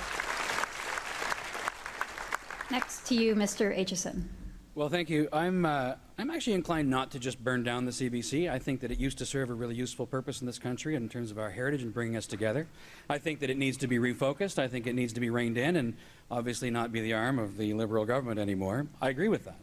But I don't think burning it down is the answer. I also should point out that I was actually a member of the Heritage Committee when we were opposing Bill C-10 at the time, and we helped lead the charge to stop that bill from becoming law. And Pierre's right. He was, in fact, the first one to raise the alarm bell, and we did a really respectful, effective job at slowing them down, proposing reasonable amendments with experts. It frustrated the Liberals, and eventually, of course, Justin ran out of time on his other scandals, and we had an election. So we stopped them, and we did it in a really respectful way. Thank you. Thank you, Mr. Aitchison. And finally, over to you, Dr. Lewis. Legacy media in general has become a propaganda arm of the Liberal government. We saw dishonest reporting during the trucker convoy. We were told that these truckers were committing acts of sedition and overturning our country. People were terrified. Instead, we saw that only charges of mischief were laid. I would defund the CBC and save Canadians $1 billion. I would repeal Bill C-11, and I would make sure that Canadians can have alternative news online. Most Canadians are getting their news online, and we should not have a two-tier media system which benefits and rewards legacy media.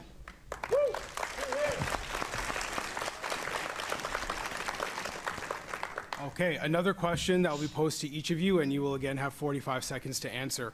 Our current Prime Minister, Justin Trudeau, is very eager to import American culture wars into our country.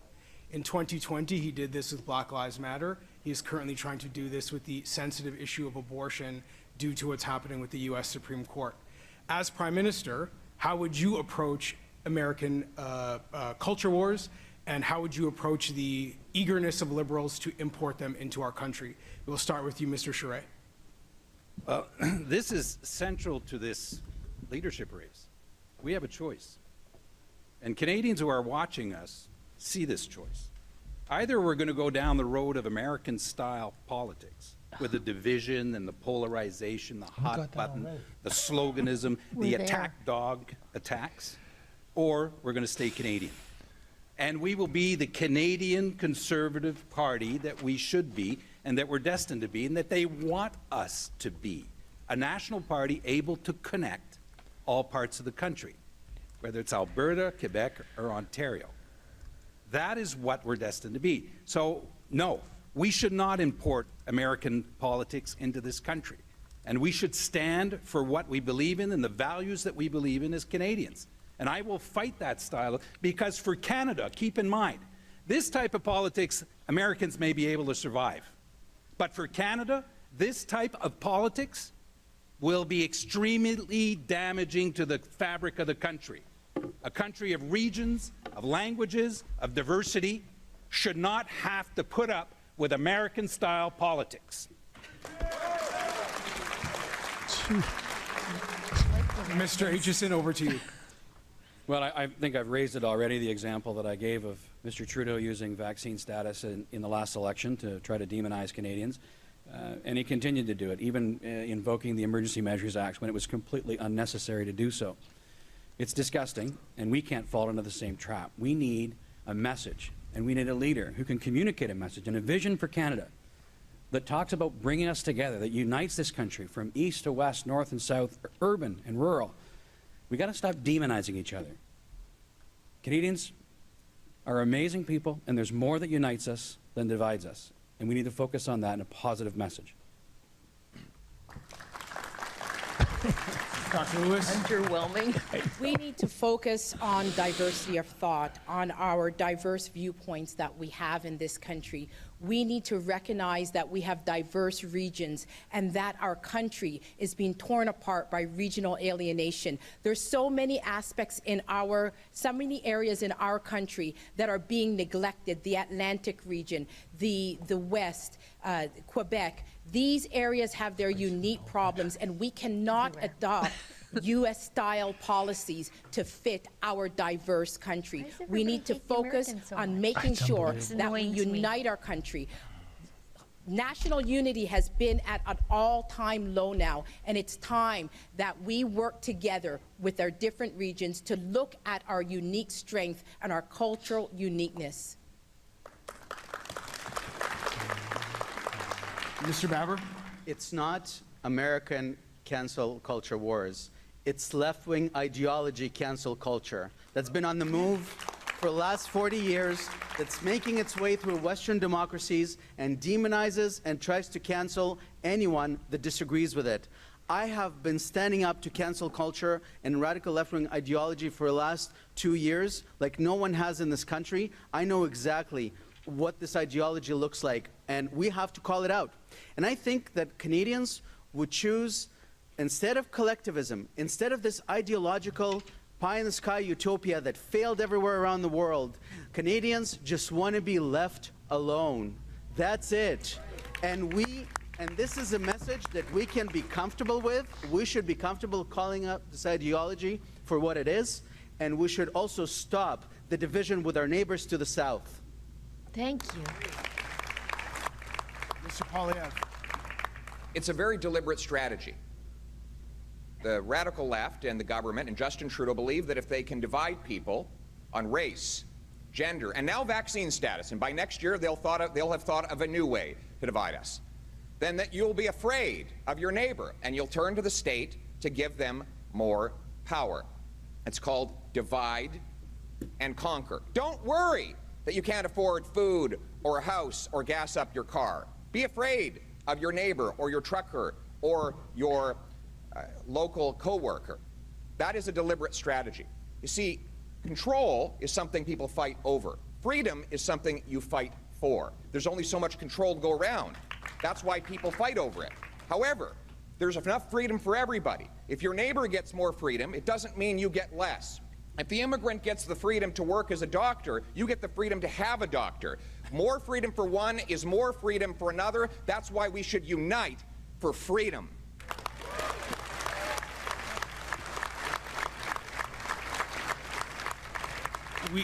We will now do 2 minutes of open rebuttal, and we will start with Mr. Baber. Look, I guess in this hall, all I have to do is say Melissa Landsman's name and get some applause, right, Mr. Atkinson? Look, our party, back to Mr. Atkinson, our party refused to stand up for Canadians. We did not stand up for Canadians.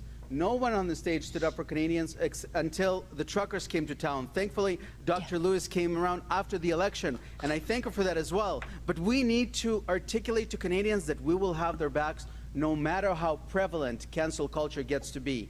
Even when it gets difficult, we need to show moral clarity and say what we believe and do what we believe is right. But I'm also, and this goes back to the previous round, you know, I'm listening to some of the folks here, to some of my friends, and frankly, I'm a little disillusioned and I'm worried. I go from room to room where Canadians are counting on us to be better, where Canadians want to reinvigorate their belief in the Conservative Party, and I don't think that attacking each other scorched earth is going to win us an election. Let's look at ways to have a civil debate, and because we have a much tougher debate ahead of us in the general election. 1 minute left, open rebuttal. Anybody's welcome to interview. Yeah, I've got one. Mr. Giovanni, You know, if we're going to unite this country, we have to come clean. Mr. Charest needs to come clean with how much money he got from Huawei. We need to know the truth here. The Liberals are going to ask that. He needs to. He's never told us how much he got paid. This is a company whose software and hardware has been banned from the 5G networks of 4 of the 5 I countries because of allegations, and in many cases proven, that they have used it for espionage. Mr. Charest, how much money did you get from Huawei when you were working for them, either directly or indirectly? Just the number, please. How much? Just the number. Can I? Mr. Are we Reid. talking about the company that Stephen Harper welcomed into Just Canada? the number, please. How in much? 2012. How much, sir? We're not on a student council here, Pierre. How much? Pierre, this is not a student council. Where's the please. beef? How much? This is the security This of our is- country, this Mr. is- Charest. It's not a laughing matter. How much did you get from Huawei? Answer the question. This is a How much? company that was welcomed into How much? Canada by Well, then you Stephen shouldn't be Harper afraid to tell us in the truth about how much. 2012 for the How telecommunications much? companies. How much? And that's what Huawei How did. much did Welcomed you get? in by a conservative No government. comment. How much did you I am get? very proud of the fact that I Mr. also Charest, worked how much? to Answer the free question. the 2 Michaels and to bring them back home. Oh. And if you want evidence of that, ask the wife Mr. of Michael Mr. Polyev. Kovrig, Mr. Dina Polyev, Najibullah. one at a time, please. Huawei One at a time. paid you Mr. to free Polyev. the 2 Michaels. Come on. You got some swampland to Mr. sell us in Charest, Florida, too? Come on. Can I, How much? Mr. Charest, please, the floor How is yours. much? Thank you. talk? Answer the question. Is this Well, yeah. the country you believe in where people aren't allowed to talk? I'd like to hear what you Please. the number. Can I Answer talk? the question. Just I answer want the to, question. I want to talk about this issue. How much? Mr. Polyev, let's give Mr. Charest a chance to respond. Just the dollar figure, please. Thank you very much. Thank you, Jamil. What are you hiding? Thank you, Jamil. Can I ask a question? There's been a lot of talk of freedom right now. Well, I have a question for Mr. Polyev. There's How this much? bill in 21, Bill 21 in Quebec. This was a How piece much? of legislation that restrains the rights of Canadians to wear religious symbols. Oh, This Mo, give me a proposal was put to me when break. I was Premier of Answer the Quebec. question. And I refused to do it, even if it was popular at the time to do it. I refused to do it. I stood up on principle. Now, How's that an when Bill answer? 21 was It's not. enacted, This is like when Bill listening to 21 Justin was Trudeau. enacted, Yeah. I wasn't running in this race, and I pronounced against it. And I'm still This is against Patrick it. Brown And in crap. Quebec, this No, bill this is is very what popular. Trudeau does in the House and of that Commons. doesn't Yeah. make me any more popular in Quebec. not? But I want to ask something here. It's like During the this question is, leadership what kind of race, car do I you had drive? said And the answer is that my if Bill drapes are 21 green. goes to Yeah. the Supreme Court of Canada, my government will stand and speak to the interest of Canada. I will not be neutral on this issue for my country. How much? Pierre Polyev has said in French in Quebec, much? not elsewhere in the country, that if it goes to the Supreme Court of Canada, he will not speak on behalf of Canada. So, Pierre, this idea of freedom, is it stole the real words out of or it. is it a slogan? It's How real. much? Answer the question. Why won't you stand up for Canada? How Why much? won't you stand real. up to the Gentlemen, Supreme real. Court In the- for in the- those who are affected? Gentlemen, It's real. in the interest of time, we're going to need to move on, but there will be, again, more opportunity. Well. In fact, the two How of you- much? He's the clear The two of loser. you I'm so are sorry. actually- Give me 15 chances to answer The two my of you- question. He couldn't do it. At least give me one chance to answer his. Fine. 30 seconds. Go ahead. Wow. Really? Come on. 30 seconds. 30 seconds. Sorry, I didn't hear. 30 seconds to each of you. Go ahead. Yeah, listen, Mr. Charest actually brought in the Forerunner law in Quebec to this. He brought in a law to ban women who wear face coverings from receiving any provincial government service. So now that he's here in Ontario, he takes exactly the opposite position and over to pander. It's another example of him flip-flopping. I'm against Bill 21. I have said I was against Bill 21 in English, in French, in Quebec, in English Canada. I'm 100% against it. I said if I were a Quebec politician, I would vote against it in the legislature. If anyone proposed it federally, I would vote against it. And That's if I 30 were Prime Minister, I would make sure it would never happen in this country. I'm 100% against Bill 21. That's 30 seconds. Mr. Charest, 30 seconds to you. This is a very important moment in the debate. Mr. Polyev has not said, but his position is, that if this bill goes to the Supreme Court of Canada, he will not speak on behalf of Canada. That's what he said in French in Quebec. If you have flip-flopped on it, Mr. Poilievre, say so tonight. But you said to the French press in Quebec that contrary to Charest, if it goes to the Supreme Court of Canada, you will not defend the interests of those who are affected. That's 30 seconds. This, take good note, because that speaks to his concept of freedom, ladies and gentlemen. That's 30 Is seconds, there anything Mr. more important than freedom of religion? I don't think so. Thank you. Thank you so much.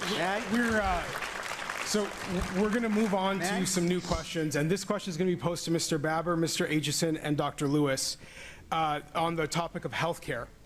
The COVID crisis has revealed the weaknesses in Canadian Medicare, its lack of surge capacity, its exorbitant costs, and its ever-lengthening wait times, which deny Canadians timely care. What is your position on health care reform? Do you think a mixed health care system of private and public services is the answer to Canadians' concerns? We'll start with you, Dr. Lewis. I think we need to redefine healthcare so that it's meeting patient needs. And we saw with COVID, the vaccines were administered in private settings, even though the governments paid for it. So we have the capacity to engage in public-private partnerships, and we should contemplate that. We should not be protecting a flawed and outdated system. We also need to create a pandemic response, and that should not come from a global organization like the WHO. We need to fix our healthcare system, because if an infectious disease can shut down our system, then we know we have a broken system. Lockdowns are a symbol of a broken system. We cannot be caught off guard again. We need to make sure that we prepare for the next pandemic, and we need our own pandemic plan. Mr. Baber. Thank you.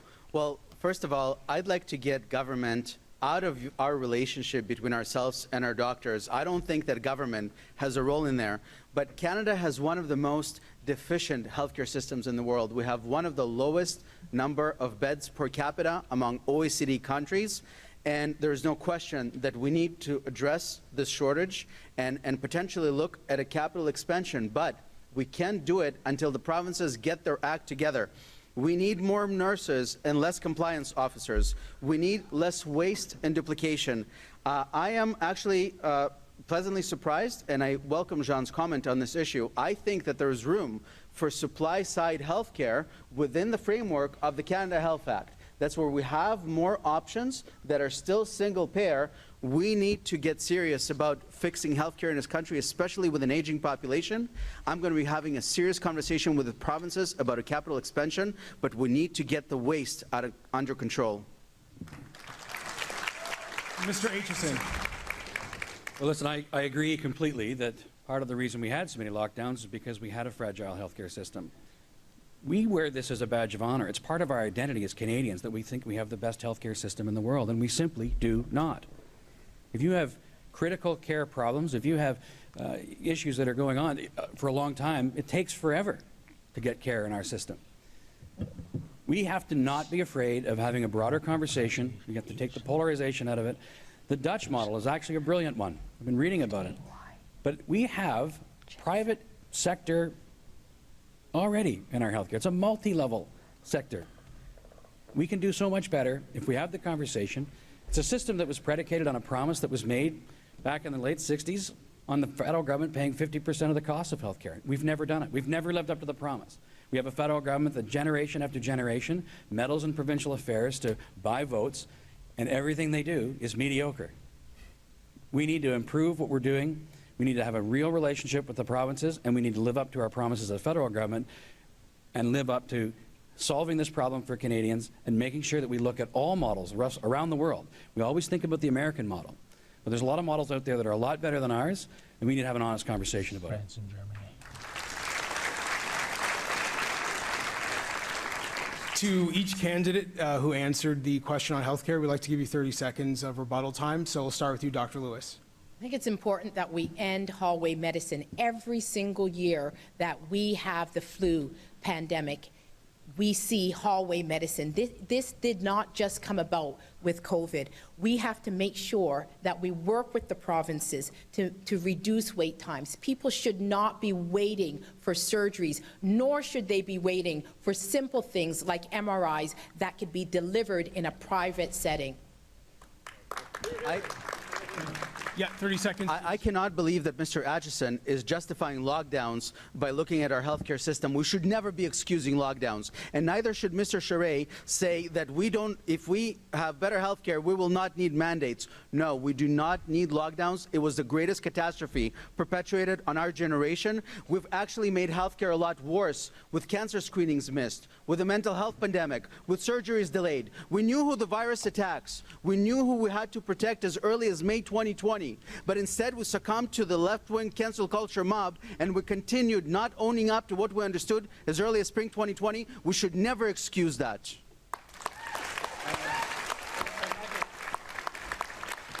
If I could just add, I'm certainly not excusing lockdowns with the healthcare system. I think that in the early days of the pandemic, we didn't understand it. We didn't really know what was going on. And that really was the biggest reason why we did have lockdowns, because we were worried about our healthcare system. We didn't understand things. Subsequently, of course, lockdowns like vaccine mandates and everything else has been used by Liberals to divide us and to continue to divide us. So let's stop dividing each other here, and let's focus on improving our healthcare system and making sure that we learn something from what happened in this last 2 years over this ridiculous pandemic. We need to learn from this and do better. Thank you so much, Mr. Acheson. We're going to move on to a new topic, talk a little bit about pipelines. So this question is specific. Roman referred to me. Can I? So this question is going to you and Mr. Polyev. So if you want, you can take it. It's on a different subject. You can take a second to respond to him after I'm done with this question. Thank you. So the conflict in Ukraine has emphasized the need to wean Europeans off of their dependency of Russian oil and gas. Canada, of course, can be an important player, and according to a recent Ipsos Reid poll, 75% of Canadians agree that Canada should export more oil and gas to Europe. But here's the problem. Politicians in Quebec continue to oppose and block energy projects. Mr. Charest, your government banned fracking. The following government, Philippe Killard, his government introduced a block of the Energy East pipeline. And now the current Premier, François Legault, has recently announced a total ban on oil and gas exploration and production in the province of Quebec. So here's the question. Do you support increasing oil and gas exports? And if so, how do you work with Quebec as a player in achieving this national goal? So we'll start with you, Mr. The answer is yes. I support oil and gas. I support pipelines. In fact, the last pipeline built in Quebec was built under my government. And yes, when I was Premier, I supported Energy East, and I supported Energy East after I was Premier. In fact, I worked with TransCanada at the time, and one of the things that I'd propose, because if you understand how our federal system works, there's different ways to get things done. And what I thought should happen is that the pension fund in Quebec, called la Caisse de dépôt, should buy part of the project. That would have been a creative way to get this project done. And if you have experience and you understand how our federal system works, that's the kind of leadership that you need. Now, what we see in Ukraine is cruel. It's cruel. I mean, it's heartbreaking. We could be an alternative, and we're not. Now, looking to the future, I think we should do GNL Quebec in the Saguenay-Lac-Saint-Jean. And of course, the government of Quebec is opposed to it, but now circumstances have changed. The issue of security of supply is on the table. The issue of supplying Europe is on the table. And yes, we can do that and also transition to zero emissions in 2050. Europe has a policy of saying we're going to transition by using nuclear and natural gas. If Europe, and this was before the war in Ukraine, if Europe says that, if they believe they can do it, Canada can do it. But you need a Prime Minister who understands how the federal system works and is going to work with the provinces to make that happen. It's the only way. And if someone has a track record of making those things happen, I do. Thank you, Mr. Charest. Mr. Polyev. We are importing 130,000 barrels a day from overseas in the East Coast. Meanwhile, we have the third biggest supply of petroleum on Earth, right here in Canada. Why is that? Well, Bill C-69 makes it next to impossible to build a pipeline or to expand an oil sands mine. The federal approval process is so bureaucratic and slow, the gatekeepers stand in the way and prevent people from actually building resource projects. So what is my plan? I will repeal Bill C-69 and replace it with a simple, direct process that consults First Nations, protects the environment, but gets projects started. 2, I will give my support to approve Newfoundland's project to increase by 400,000 barrels a day its production so that that oil can displace all of the overseas oil that we're bringing by tanker to St. John, New Brunswick. Smart. And within 5 years, I will have banned dictator oil from Canada altogether. Furthermore, I disagree with Mr. Charest on natural gas. He banned shale gas in Quebec. We need shale and tight gas and other forms of natural gas, and we need to approve the liquefaction process so that we can cool it down, put it on ships, send it overseas, and break European dependence on Russian natural gas once and for all.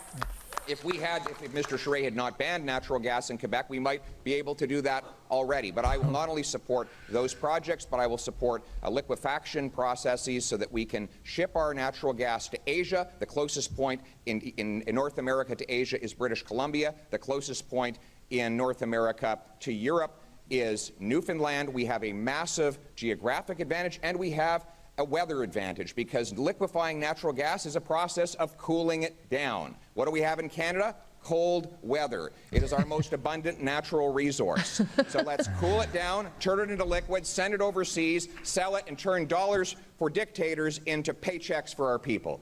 Thank you.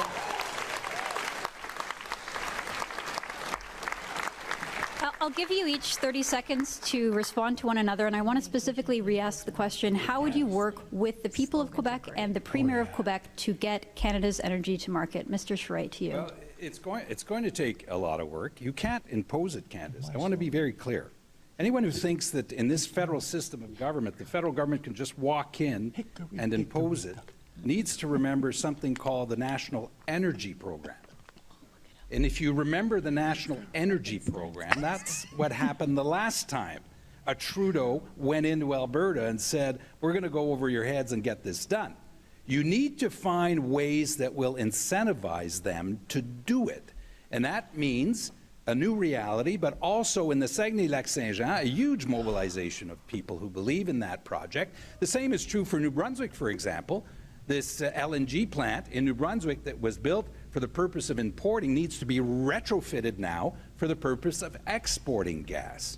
And that's the work that needs to be done. But I'll tell you something, if you are going to get that done in a federal system of government like ours, you're going to run into folks in Alberta who are going to say to us, no, you're not going to, the feds are not going to impose on us anything about natural resources. It has to be a cooperative approach. And that's exactly what I practiced all of my political life. Thank you, Mr. Charest. Mr. Poilievre, 30 seconds. Well, the problem is that the Trudeau Liberals are imposing on Alberta. They're imposing rules that make it impossible for Alberta to export its product and also even to send it to other Canadians. So we need to repeal C-69, C-48. We need a simple process for future approvals, and we need to speed up the approvals of all natural resource projects so that it's not just oil and gas, but also lithium, graphite, cobalt, and countless other minerals that are staying in the ground today because it takes 5 or 6 years to get anything approved in this country. Get the gatekeepers out of the way, get digging mines, building jobs, producing paychecks. Thank you. Our next question is for Mr. Baber, Dr. Lewis, and Mr. Poilievre. Your fellow leadership candidate, Mayor Patrick Brown, chose not to participate in today's debate. We can only speculate as to why. We don't know. But what we do know for certain We don't know. is that some Canadians are concerned that Mayor Brown is sowing division in our country. He has been criticized for manipulating diaspora politics to bolster his campaign. How does your strategy to grow the party differ from Mayor Brown's, and what will you do to engage Canadians of diverse backgrounds? Over to you, Mr. Baber. Thank you. Look, I come from a North Toronto riding. We need to, first of all, appeal to urban voters, and that means we should feel comfortable talking about urban issues like transit. I'm in favor of building mass transit. Like housing, I'm going to offer a very robust housing plan by doubling the first-time homebuyers exemption, by divesting ourselves of federal land that is not protected. And also, we need to expand our base by talking to new Canadians. I'm an immigrant to Canada myself, and I've had every blessing this country had to offer. I've had an opportunity to contribute to this country. God knows I've paid enough taxes, thankfully. And I would also say that, look, we have an aging demographic. We need to welcome lawful immigrants to Canada. I think that immigrants come to Canada for democracy and opportunity. Those are conservative values. We should not be ceding them to the Liberals. I'm going to go out and expand the Conservative Party movement by appealing to urban voters and new Canadians. Dr. Lewis. I am in a unique position to be the best candidate to grow our base amongst new Canadians. I myself came here when I was 5 years old. Immigrants are natural conservatives. They have strong family values. They believe in hard work. They have strong faith values. And we have ignored that population. We need to reach out to them and connect with them on a values level. I am in a unique position to be able to do that. I understand the struggles that they've endured. I know what it's like to have a student loan. I know what it's like to juggle being a student and working and also teaching at law school. These are things that speak to the struggles that many immigrants have, and we need to be able to connect with them. Many of them left their countries, they took risks, they came here. These are inherent conservative values which we need to connect on. Mr. Poilievre. Well, listen, the bottom line is that Patrick Brown says one thing in one room and exactly the opposite in another room. And that is what he has done throughout this campaign. It's what he did when he ran for leader of the Ontario PC Party. He said that he was against the carbon tax. And then as soon as he became leader, he embraced Trudeau's carbon tax and said he would do Trudeau the favor of imposing it right here in Ontario. Yep. I've said the same thing on that issue and all other issues throughout my entire political career. And that is what I will continue to do. So how do we reach out to Canadians? We have a clear, consistent, conservative message in before the leadership race and after the leadership race, so that Canadians know that we mean what we say. Thank you. We're going to move on to the next question, which is for Mr. Aitchison and Mr. Charest. So there are 5 candidates up on this stage. We have 3 Ontario members of Parliament, 1 Ontario member of the provincial Parliament, and 1 former Premier of Quebec. Note that there is no one from Western Canada. The Conservative Party of Canada has long represented the values, sensibilities, and opinions of the majority of people in Western Canada. So if you were leader of this party, how would you support Western Canadians? How would you stop the next iteration of a Reform Party split? And how would you keep this party and then this whole country united? We'll start with you, Mr. Charest. Well, Candace, you just described the reason why I'm running. And on the very first day that I announced that I was running, I went to Calgary.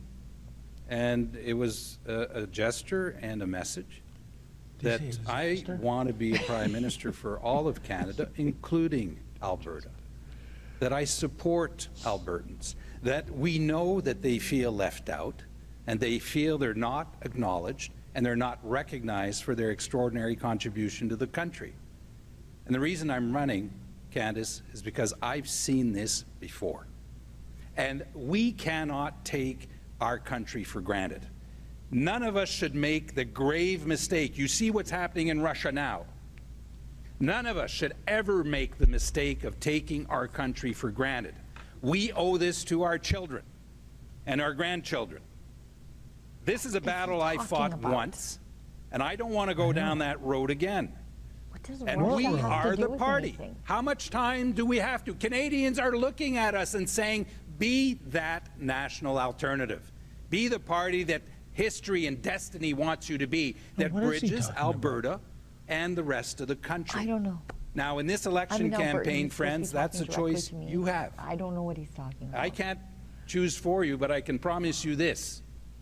If you want a national conservative government, if we want to move beyond 15, 19, and 21, If you want to retire the 32 Bloc MPs in Quebec because I am their retirement plan, you're looking at them.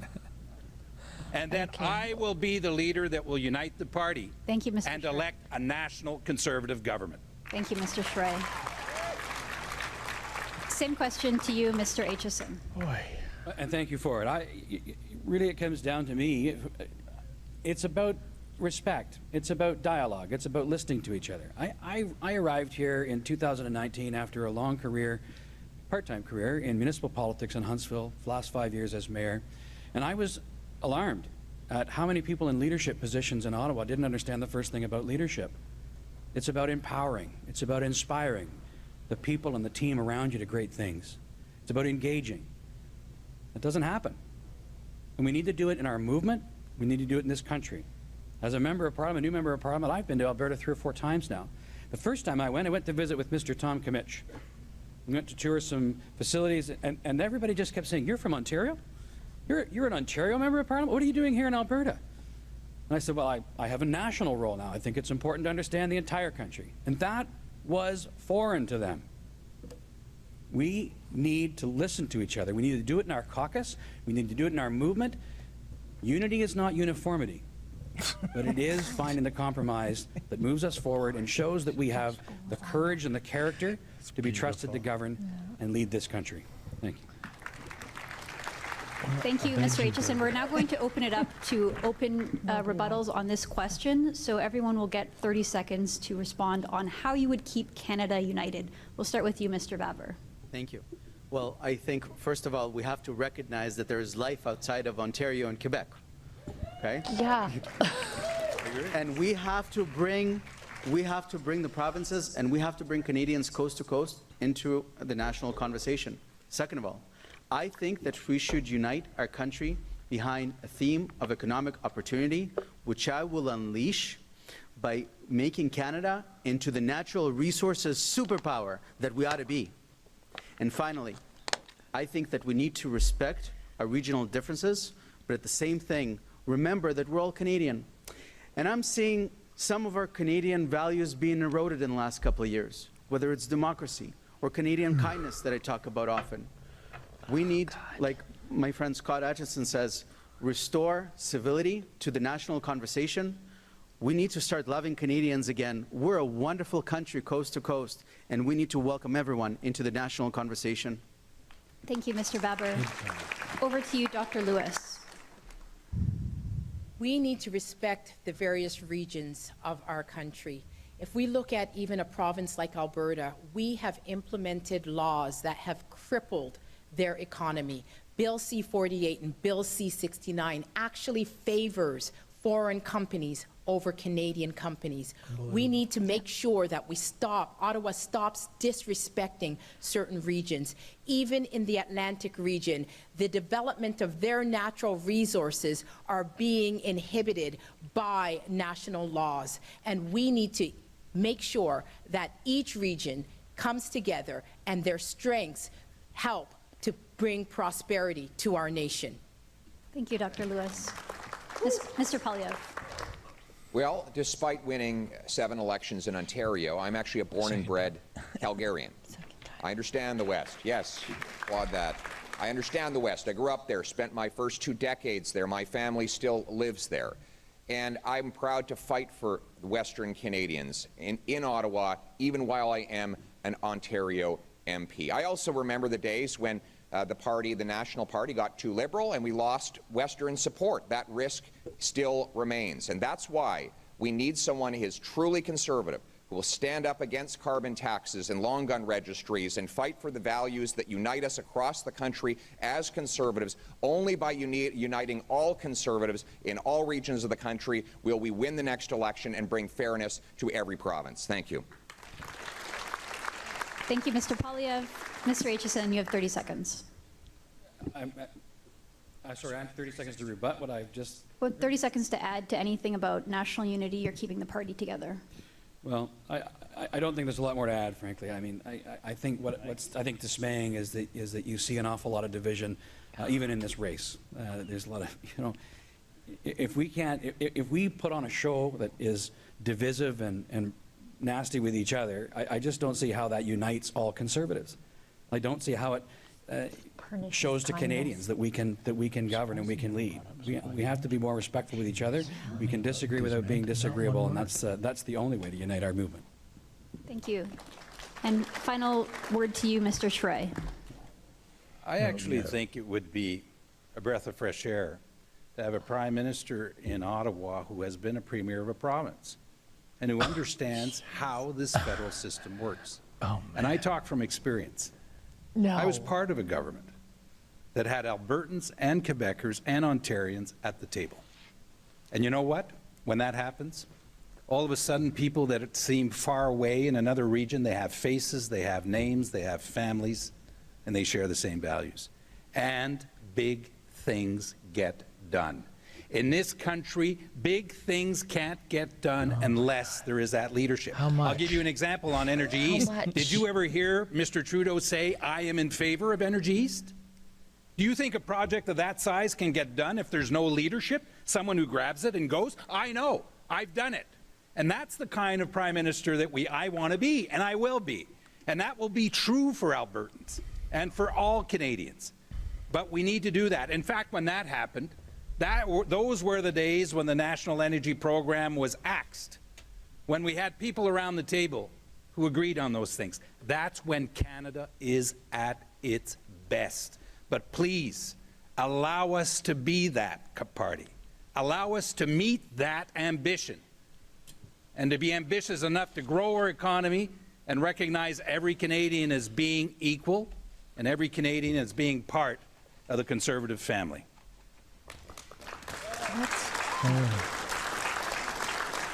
Thank you all for your responses. It's now time for closing statements, and we will go in the reverse order of the opening statements and start with you, Dr. Lewis. Canada is the best country in the world, and I want to make sure that the opportunities that I had growing up in this great country as a child will be there for future generations. Millions of Canadians can't travel on a plane in their own country. Our charter needs to be defended. Parents have a right to raise their children in accordance with their values, and I will introduce a parental rights bill to stop government encroachment on parental rights. Seniors, disabled, veterans have a right to live in dignity, and every single reserve should have clean water.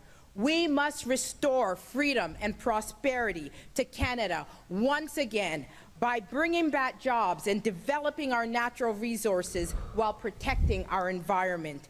I will use my education in environmental studies and international law to defend our sovereignty against global organizations like the WHO and the WEF.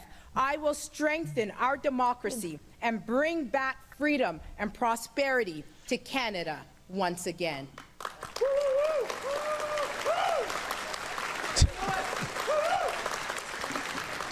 Mr. Aitchison. Thank you. Thank you for being here tonight and contributing to the future of our movement and of our country. Our values and principles are timeless. Acting on them and leading with respect is the right approach for our movement's success. Our politics are increasingly divided, and we have stopped respecting those that we disagree with. If we Conservatives are going to grow our party and succeed, we cannot try to out-divide Canadians the way Justin Trudeau does. We must lead with respect and bring our country together. This is the right approach to attract Canadians to our movement, and it is the way to lead to better government that's capable of delivering results. We need real, principled leadership in Ottawa that unites Canadians, and that's why I'm running to be the next leader of the Conservative Party. Whether it's affordability, defending free speech, housing, foreign affairs, we are living in extraordinary times. Working together, we can make life better for all Canadians. But first, we must work hard to invite more of them to join us in this quest. And that starts by leading with respect. Thank you. Mr. Poilievre. As I said at the outset, people feel like they're losing control of their lives. It could be the teenager sunk into depression because of 2 years separated from sporting and social activities. Or the trucker who, after being called a hero for 2 years delivering our products and services across the border without a vaccine, suddenly became a villain or a lawbreaker in the eyes of some liberals. Or the 32-year-old living in his parents' basement because home prices has doubled. Or the single mom skipping meals so her kids don't have to. I'm running for Prime Minister to give these people back control of their lives by ending vaccine mandates so that people can make their own medical decisions, by tackling the inflationary deficits and taxes that have driven up the cost of living, and reining in the Bank of Canada back to its original mandate, and also banning it from bringing in a central bank digital currency. I'm running for Prime Minister to restore economic freedom, but also freedom of expression, so that people can speak clearly and openly without fear. I'm running for Prime Minister to make this the freest country on earth, so you can take back control of your life. Thank you. Mr. Charest. Thank you. I'm running to be the leader of the Conservative Party of Canada. And the parties needs to, I think, accept the challenge of Canadians, because this is our moment to meet that challenge so that we can unite the party and unite the country. It's nothing less than that. It is an extraordinary task, but one that requires a lot of determination to stand up and fight for what is right, including, as we heard tonight, about Bill 21, which is a test of real leadership. Let's not lose sight of the fact that if we are divided, that hangs on Justin Trudeau. He's the Prime Minister of the country. The number one responsibility of any Prime Minister is to keep the country united. The number one. All else won't count if we are divided. And if there's one thing that I believe in and have fought for all my life, and I've paid the price because I've fought for my children and my grandchildren, and I have fought for you, it's the ideal of Canada. And I will make this ideal as great as it always has been. How much? By leading a national Conservative government.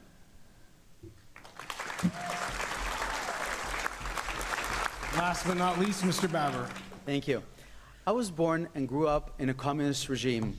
I know the value of democracy, and I see Canada's democracy being eroded. And I will end censorship, 21st century segregation, and ensure free and independent media. I come from very humble beginnings, but I helped build and grow a small business, and I know what it's like to pay the bills. And I'm committed to you and your child's Canadian opportunity. I'm not a career politician, and I don't play the game. I was the only one on this stage to oppose the narrative at a great cost to my career and to my loved ones. Because I'll always stand up for Canadians, even when it's unpopular, and that's what you can expect from me. I'm not afraid of politics or left-wing ideological cancel culture. I will always say what I believe and do what I believe is right. And even if you disagree with me sometimes, that's okay, that's democracy, but you will always know where I stand. Being here with you has been an honor of a lifetime, but I ask you to kindly rank me first, and I'd be incredibly grateful to lead our party and our country. Well, ladies and gentlemen, let's give a round of applause to all of our leadership candidates.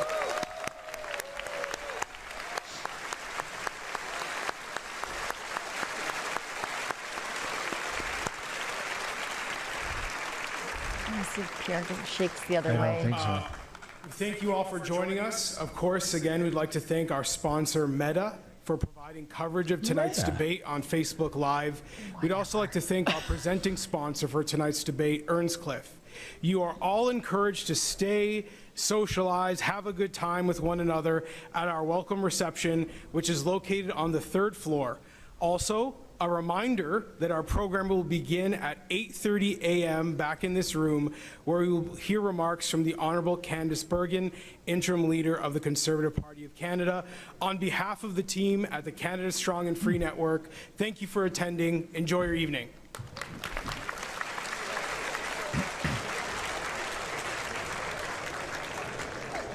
Let's see if they shake hands. They didn't? They did not. Oh, No. Well, can you blame him? If No. wants him canceled. Wow. Well, that was fun. quite the power hour, or hours plural, Sheila. Obviously, the first question, as with any debate, who won, who lost?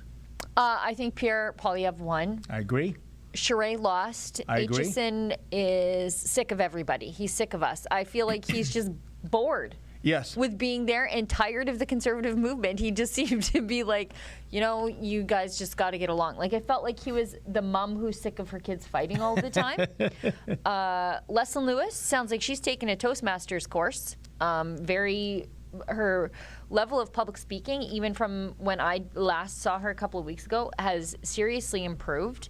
And Roman Baber really was the only one to say, we got this wrong as a conservative movement. With regard to civil liberties, and he acknowledged the harm that not speaking out on lockdowns, on vaccine mandates, on the biomedical tyranny of the last 2 years soon enough has set the Conservative Party back, he said, a generation. 100%, Sheila. I think Charest came across very much as yesterday's man when he started saying, I don't want U.S.-style divisive politics. Then why is he up there sounding like Hillary Clinton in a debate with Donald Trump? But it's already here. I mean, has he been hibernating for 25 years? And I think he lost the room big time when he got booed. When he got booed about the trucker convoy. Yeah. That was a serious misstep. You can tell grassroots conservatives are on side of Team Trucker Convoy. Yeah. And so I don't know what prompted him to go down that road. I think it's because he said it once, I think, to CBC. So how could he take it back? He just sort of has to stick with it. Well, when he did that interview that said that Pierre Poilievre's support of the trucker convoy should disqualify him from running for leader. How do you backtrack from that? You have to stick with it now. You're right. That is ride that toboggan all the way to the bottom of the hill, which and that's he is. an example of cancel culture, isn't it? Isn't it? And I loved that Pierre Poilievre, and I say this in a good sense, he turned into kind of a new version of No More Comment Lady on Parliament Hill, which was his, I think he said it 17 times. How much? What was egregious about Jean Chrétien? And I'm talking about how much did he get from Huawei? Jean Charest. You're wrong liberal. Yeah. You know what? There's a Freudian slip. I mean, you absolutely. I'm wrong, sorry, corrupt folks. Quebec liberal. Charest, Chrétien, but you can't tell the Jeans for the heck of it. But I think when not only did Jean Charest refuse to answer the question, but he flipped it to the most bizarre tangent about face coverings. And that's the thing. Every time they sort of pivoted to Quebec's Bill 21 for some reason, first of all, why is that a federal issue? I guess because they care about civil liberties only when they're in Quebec. And only when they're affecting religious minorities, but not civil liberties when they're affecting, let's say, religious minorities in Alberta, Christians trying to go to church. Yes. They couldn't find their voices if their lives depended on it, as pastors are being hauled away in handcuffs. Yep. Church in the Vine was convicted yesterday afternoon of 3 counts and then 3 more for the pastor of violating public health orders. They face hundreds of thousands of dollars in fines. Not a peep from any of these people. Maybe Roman Baber might speak up if you asked him specifically on the issue. But they don't care about that, but they care about Bill 21, and it's the same issue.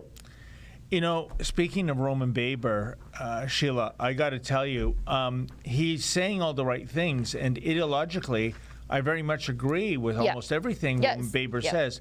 However, he did mention, when we have conservatives who swing right during leadership races only to go left during elections, and we saw that the last 2 leaders, of course, and he does not support cancel culture. He does support independent media.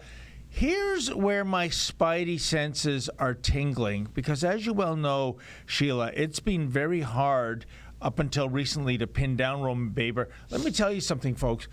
I was at the Ontario Legislature building, inside the legislature, back in October with cameraman Maurizio.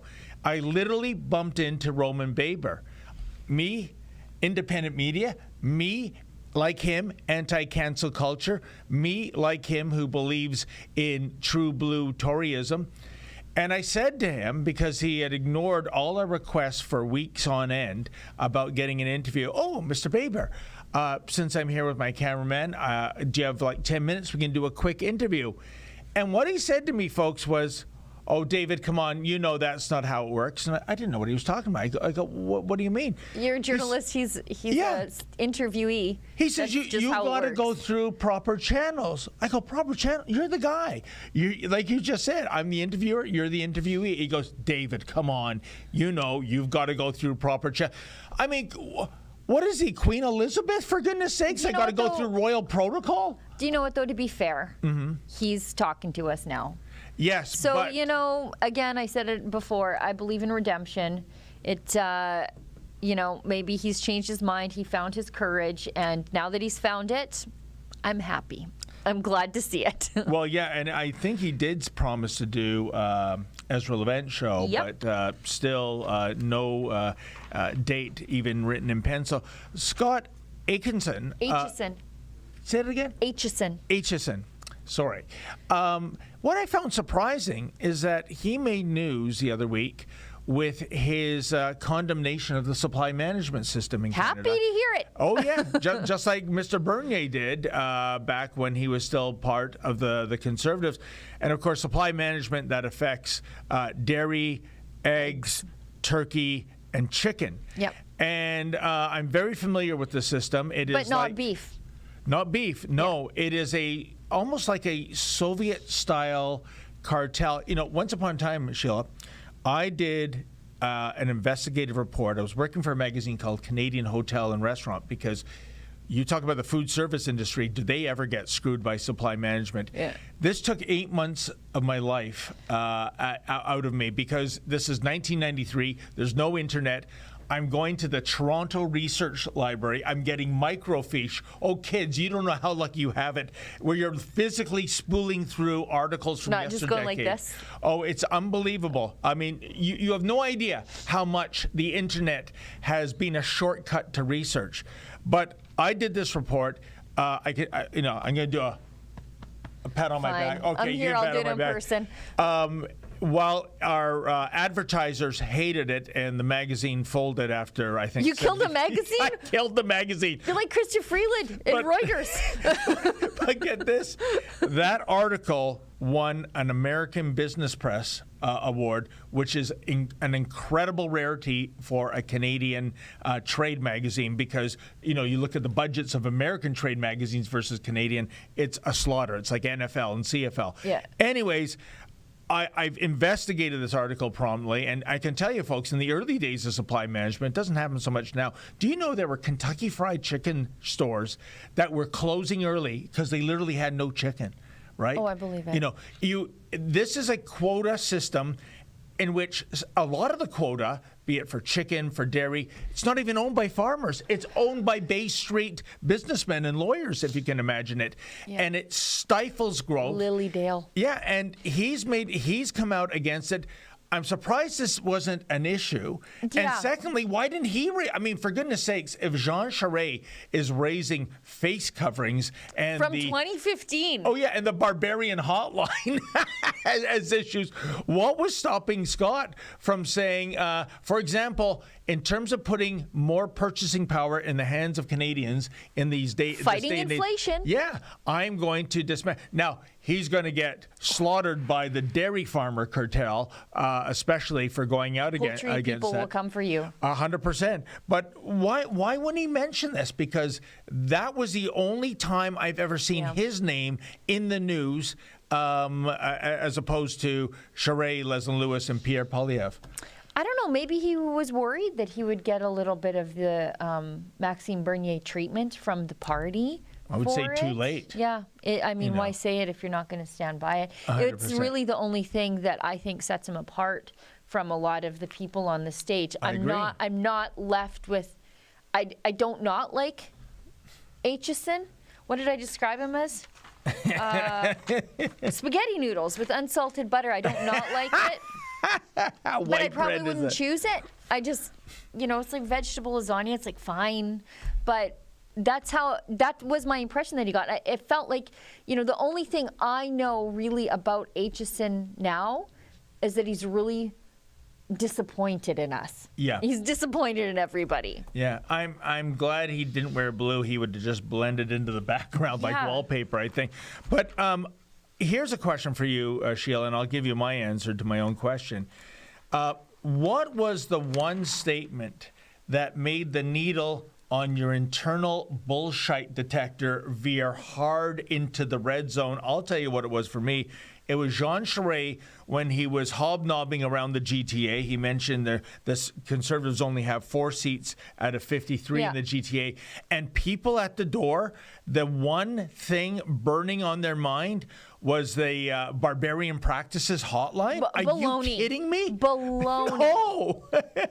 First of all, it's almost 10 years old. Yeah, especially if you're talking, he said he's talking to new Canadians. Yeah. Well, they're not all new if the Barbaric hotline is still on their agenda. They can't be all that new. That was like 2014. 100%. And by the way, is he implying that if he has something upsetting about barbaric practices, and I'm talking about female genital mutilation, honor killing, which we have had in this country, folks, well, you're doing a disservice to the immigrants that come here legally and want to embrace the Canadian dream and are leaving all that rubbish behind. I don't think this was a bad idea after all. If you knew your neighbor of culture XYZ, Sheila, was engaging in some kind of cultural mandate against their children, their spouse, their in-laws, what have you, I mean, well, why not call that hotline and rescue them?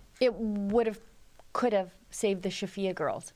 There you go. They could have called on their own. Tangible example. But I think Baber had a good response to that. If we are against snitch lines, then why were we for the COVID snitch lines? That was a bases-loaded home run out of the park. Yeah, that was a Roman Baber home run for sure. And that's why, like I said earlier, I agree, despite his snubbing of me.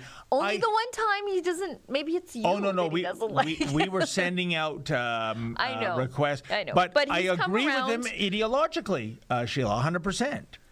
But, please come as advertised. If you say you support the independent media, then, here we are, Rebel News, 1.6 million YouTube subscribers.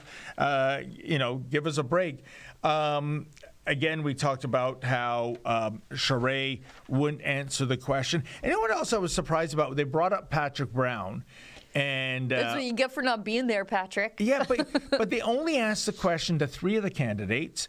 One of them, conspicuous by his absence, was Charest, because does not Charest and Patrick Brown have this non-aggression treaty? Yeah, they do. Yeah. Yeah, so I'm wondering, maybe this is too inside baseball.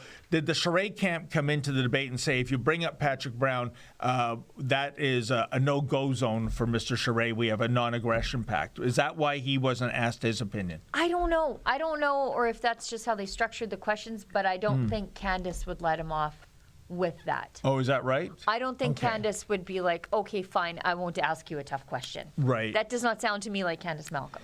It was also interesting in the very early stages of the debate. Clearly, Leslyn Lewis was embracing a strategy. Maybe she was told to embrace a strategy by her team, Sheila, in which she was super feisty and her attacks were focused, as they should be, because I think he's the front runner, on Pierre Poilievre. I think they have to be. Otherwise, she's just going to finish second.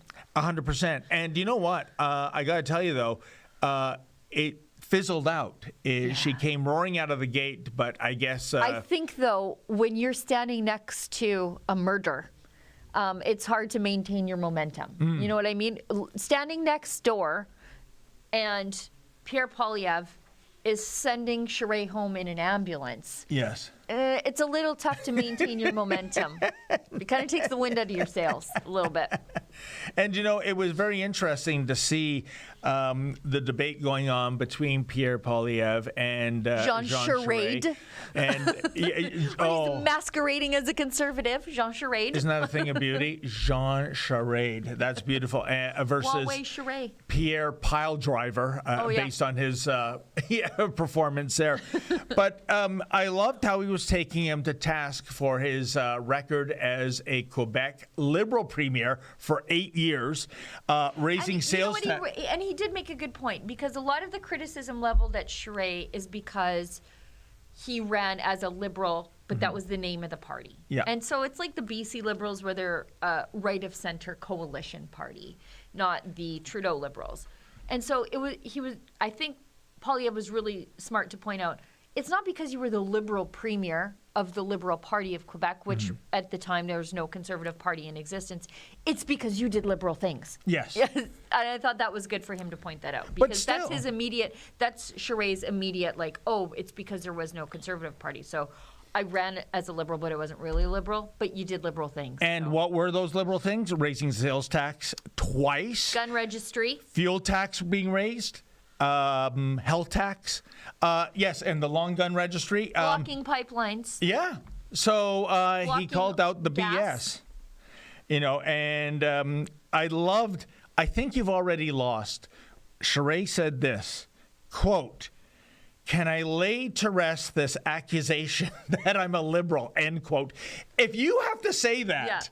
Can I just explain to you why I'm not a serial killer? Yeah. Why you may have that wrong. Like, it's just so stupid. It's the line from Rambo, uttered by Colonel Troutman. "It's over, Johnny. It's over." Yeah. So, anyways, so we have a consensus there.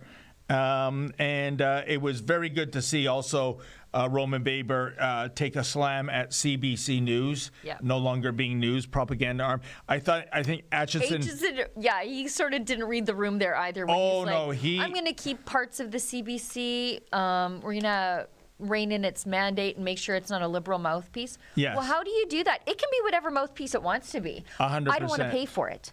100%. You can't control what sort of narrative or slant CBC has. Yeah. You can't control what they report. Like, that's not, the government should never control what somebody reports. All you can control is your role in keeping it going. He said, "Don't burn down the CBC." I'm saying, I don't want to burn down. I want to part it out.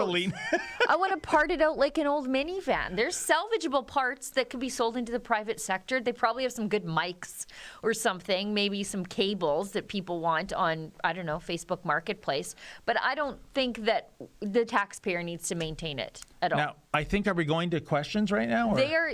So there's going to be a scrum. Looks like Efron sent me a message saying, the scrum is coming up at 7:30, so that's 3 minutes from now. Okay. Baber, then Charest. Nobody else is joining the scrum. They just mentioned it on live mic, he said. Well, Sheila, if you don't mind, I'm going to take a very fast break. I'm going to leave you for the next 3 minutes until the scrum begins. I'll be right back, folks. And Sheila, I know you have lots to say still, because you always do. Live TV. Live TV. You know what? Maybe we'll go to, Olivia, if you're ready, maybe we can go to the couple of chats that we have here. And if people would like us to read their chats, now's your chance to send those in, and I'll read them, and you'll get my undivided attention since David Menzies ran away. Okay, so I can see him on the screen, but I literally can't read the screen. So, so it's a little bit far away. So we've got History Club World. Says, Conservative Party leader, Harper, 2003 to 2015, great leader, only left after losing the federal election. Ron Ambrose, 2015 to 2017, the interim leader, yes. Andrew Scheer, 2017 to 20. Left, well, there's a couple of reasons, but he was also a bit of a vegetable lasagna. And I don't think people trusted him because he lied about being a social conservative. Like, we know you're a social conservative. We don't care. We just don't trust you when you lie about it. Anyways, Andrew Scheer, 2017, scandal was lying about being an insurance agent. Yeah, I wish it were that simple. Aaron O'Toole, 2020 to 2022, started off good, turned bad. And then Bergen, not Bergenton, Bergen, 2022. She's the interim leader. She's great. I wish she had run for leader, but I think maybe she's kind of ready to retire. She's been an MP for a very long time. We've got another chat from Paul Otto Newman. Gave us a $1 and says, Charest wants to get past 15, 19, and 21. Unfortunately, he's still living in the progressive conservative era of 1995. Yeah, this is very like Kim Campbell versus Stephen Harper kind of stuff. It's tough to watch. Paul Otto Newman, sorry, I skipped over your first chat and then put Olivia on the spot there. Paul Otto Newman also says, I want to see people following Charest around with signs that say how much for the rest of the campaign. That's great. Yeah, he didn't answer it. And I said to David, as he was like deflecting, I said, this is exactly what Trudeau does in the House of Commons. 100%. Yeah. When you ask a question, he just answers whatever question he wished you asked. That's what Charest did. It's like... And I think Canadians deserve to know how much you got paid by the spy arm of the CCP. I think that's a fair question. It's worse than being evasive, Sheila, because when he brings in, he was working to free the two Michaels. Again, the internal bullshit meter, the needle went deep, deep into the red. I think it actually broke my internal bullshit meter. Even if that's true.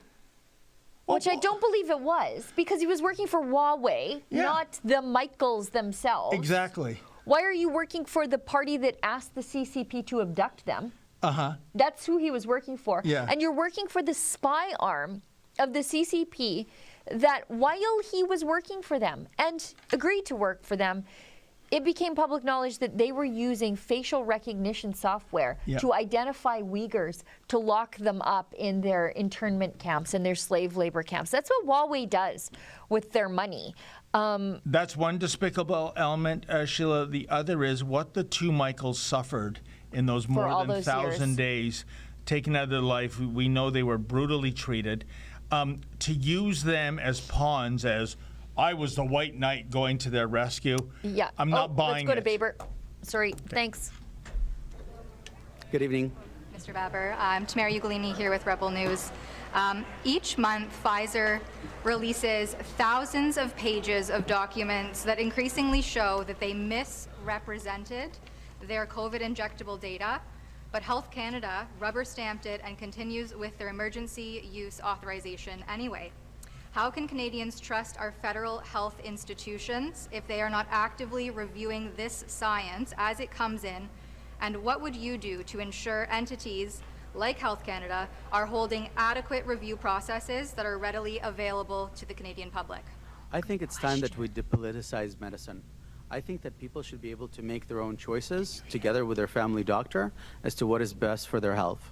I also think that we need to strengthen and review the regulator. I think it's very, very important that we don't have regulators that are self-funded by industry and that we consider the relationship between industry and the regulator. I think it's very, very important that we receive transparent data and that we report on it accurately. And I certainly think that a lot of data that has come through the COVID-19 pandemic should have been more accurate and fair for the benefit of all Canadians. And when I become leader of the party and subsequently Canada's Prime Minister, I will do a full audit on everything that has transpired in the last 2 years. Just a quick follow-up question. On December 7th, the Government of Canada announced its intention to develop regulations under the Occupational Health and Safety, the Canada Labour Code, to make vaccination mandatory for all federally regulated employees. How would you address that mandate if it becomes implemented? Well, I'll repeal it on day one. In fact, I brought legislation in Ontario to protect workers against workplace mandates, the Jobs and Jobs Act. I think it's inhumane to make someone choose between their ability to put food on the table and their personal health care choice. Was the nasty, Ian Bailey, Globe and Mail, was the nasty edge to some parts of this debate detrimental to the party, do you think? There were some very tough exchanges between some of the candidates, too, I'm sure you're quite familiar with. There were some tough exchanges between some candidates, and I think I've addressed that during the debate. I think that it's very, very important that we emerge out of this leadership race as a united party, and it's very important that no candidate is hurt detrimentally, such as they're not viable during a general election, we also have to appreciate that many candidates represent certain constituents and constituencies and regions around the country, and it's important that we welcome all of those into the Conservative Party. And finally, I think that Canadians are looking to us as a government in waiting, and therefore it's important that we show decorum. Is that too late at this point? I don't think it's too late at this point. I think it's a lively conference, and I think that the crowd has certainly been good. And but as I said during the debate, I think it's important that we maintain civil discourse, maintain decorum. Canadians are looking to this party to form government, and that means that we're able to tackle difficult issues civilly. We're going to have a much more difficult debate against Justin Trudeau and Chrystia Freeland. Hi, Mr. Baber. Hello. Catherine Levesque, National Post. Leslie Lewis went after Pierre Poilievre pretty early in the debate, saying that he hadn't supported the truckers quick enough, that it wasn't a full support. I was wondering, what was your opinion on that? Do you agree with Dr. Lewis? So look, I think I'm uniquely. I speak. I think it's well known that I have opposed the mandates and the passports long before the truckers' convoy came to town. But in fact, I was the only candidate on the stage who opposed the lockdowns. I think that it's important, whether I'm right or wrong, to articulate one's own views in a parliamentary democracy and being able to speak for constituents clearly. That's what I've decided to do. I've heard from thousands of constituents and all across Ontario and our country who said that lockdowns had a detrimental effect on their health and mental health. That's what I sought to do. And yes, I think that the Conservative Party failed to stand up for Canadians when they were looking for help to stand up against lockdowns, against the mental health pandemic that was perpetuated. And that is a culture that I will restore in the Conservative Party of Canada. We will say what we believe and do what we believe is right, even when it's unpopular. And you tried to lower the temperature a few times during the debate, as there were attacks here and there. I was wondering, is that something you are going to be doing in the two official debates in English and in French, especially with Patrick Brown that will also be there? Look, I have been traveling across the country for the last couple of months, and I can tell you that there are many Canadians that are counting on the Conservative Party of Canada to do better. And as I said to the gentleman before you, anticipate and hope that we're a government in waiting. And that means a certain degree of decorum. And I am concerned that we're hearing such level of discourse between candidates that it will potentially make a number of them unviable. And that is something that we have to be very, very careful of. We also have to remember that we represent a lot of people, a lot of constituents, a lot of Conservatives and members. And it's very, very important that we emerge united out of this leadership race. We cannot form government unless we unite after this leadership race. And just really quickly, how's your French? Have you been taking French lessons for French debate? Oui. Je sais que mon français doit s'améliorer. Je dois s'améliorer mon français. Je sais que c'est très important que le Premier ministre parle français. Et je prends des leçons de français chaque matin.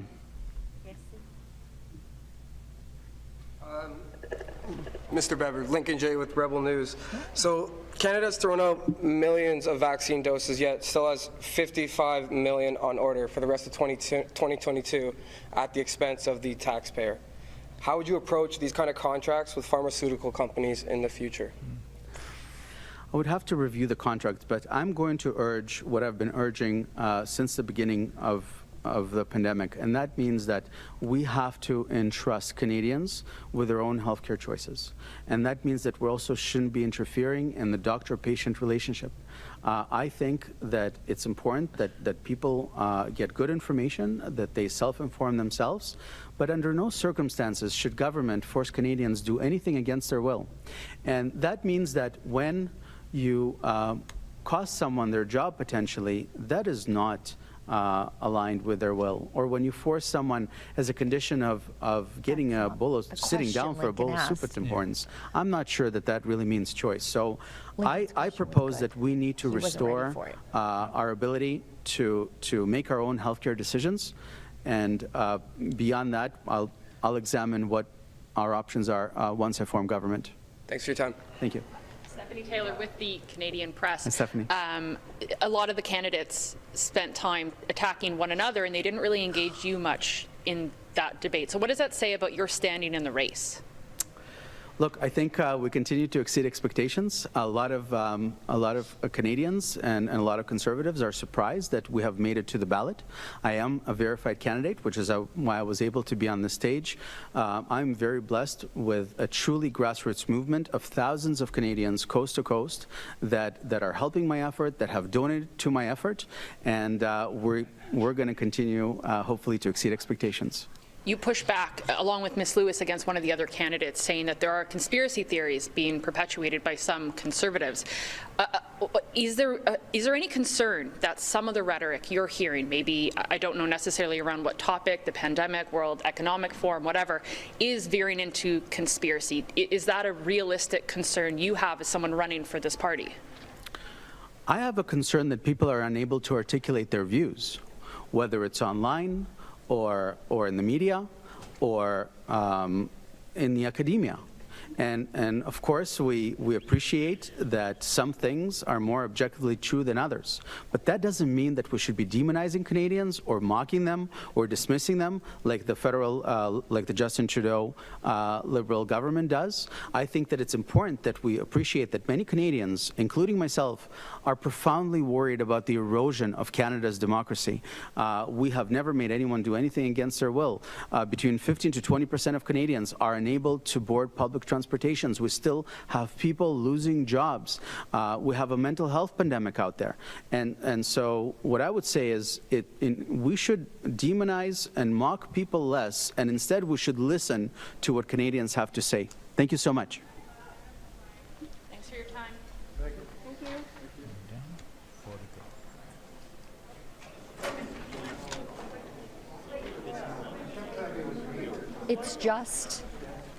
It's just the two candidates, Charest and Baber, that are taking questions. Really? Yeah. I don't know what the other ones are up to, but I felt like Lincoln's really great question there caught Baber off guard. I agree, because he didn't really give an answer to it. No, he answered, he did the Justin Trudeau thing where he sort of dances around the issue and talks about the thing he wants to talk about. But Lincoln's question was, will we address how these contracts are considered going forward, because Canadians are on the hook for a ton of vaccines that they don't want. Their uptake is just stagnant at this point. And so really all that's out there is that the few people who want the booster, who want to get on that old booster merry-go-round, that's it. What do we do with all this money that was spent on this? Baber couldn't really answer it. I don't think he had considered that. He didn't do a Justin Trudeau, Sheila. He did a Jean Charest. How much did you get from Lavoie? Let me talk to you about face coverings, folks.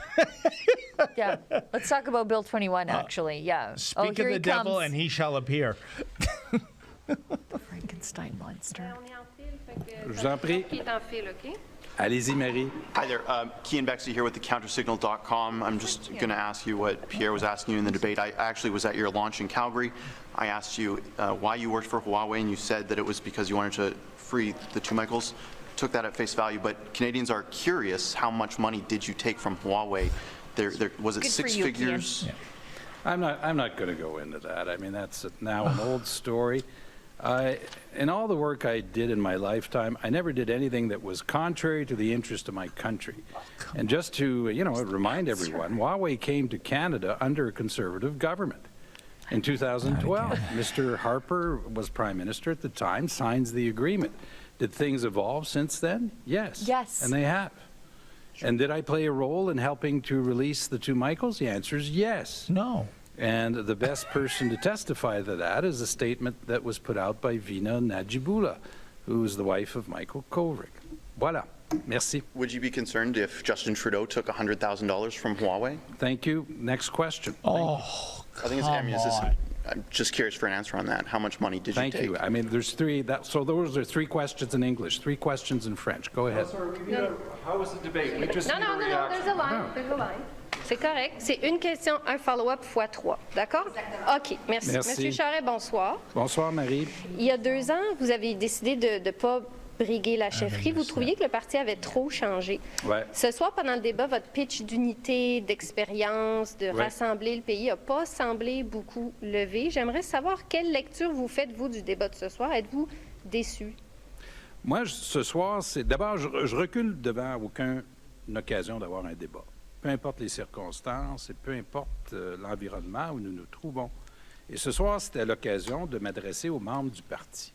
Et ce sont les membres du parti qui voteront après le 3 juin. Il y aura un vote qui se fera par la poste et c'est un vote préférentiel.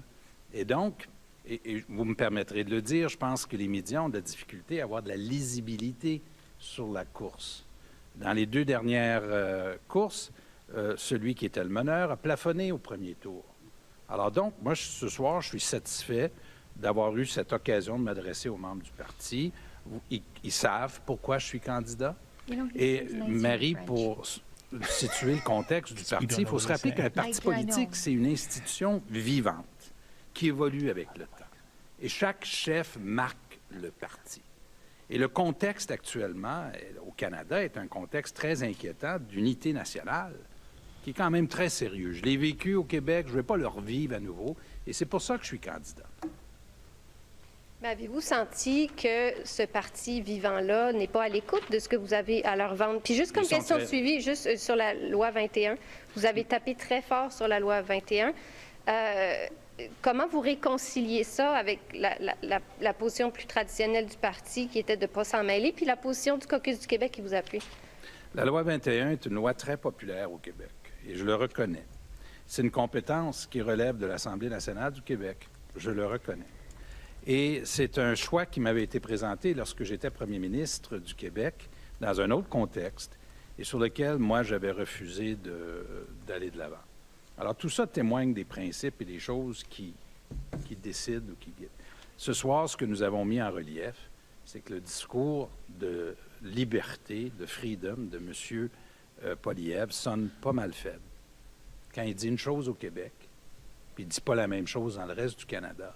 Et quand, sur la loi 21, il dit que le gouvernement fédéral ne présenterait pas d'argument à la Cour suprême du Canada, moi, je pense que les membres du parti, avant de voter, doivent savoir où ils se campent sur cette question-là.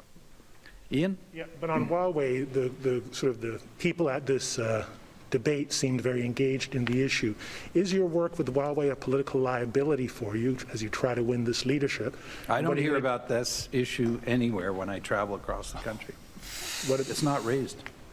I've answered the question before, so it's not raised. And on another note, you were the target of a lot of attacks from Mr. Which I Poilievre. take as a compliment. Do you think they were fair, unfair? I don't want to judge those things. I was able to put forward the ideas that I want to defend. You don't get to put them all out during the debate, and I put out a lot of policy. I mean, our campaign is about ground game and about content. We've put out policies on defense, health care, on daycare. I've staked out my position very rapidly yesterday on the issue of abortion, and I've spoken to these issues. And so there's never enough time in a debate to go over all these issues. But tonight, I was certainly able to convey to the people in the room and those not in the room listening of why I'm running and what is it that I care about and what my track record is about. Thank you. Thank you. Bonjour, Antoine Trépanier du journal Le Droit. Pourquoi est-ce que vous croyez avoir atteint vos cibles ce soir, d'avoir convaincu des gens?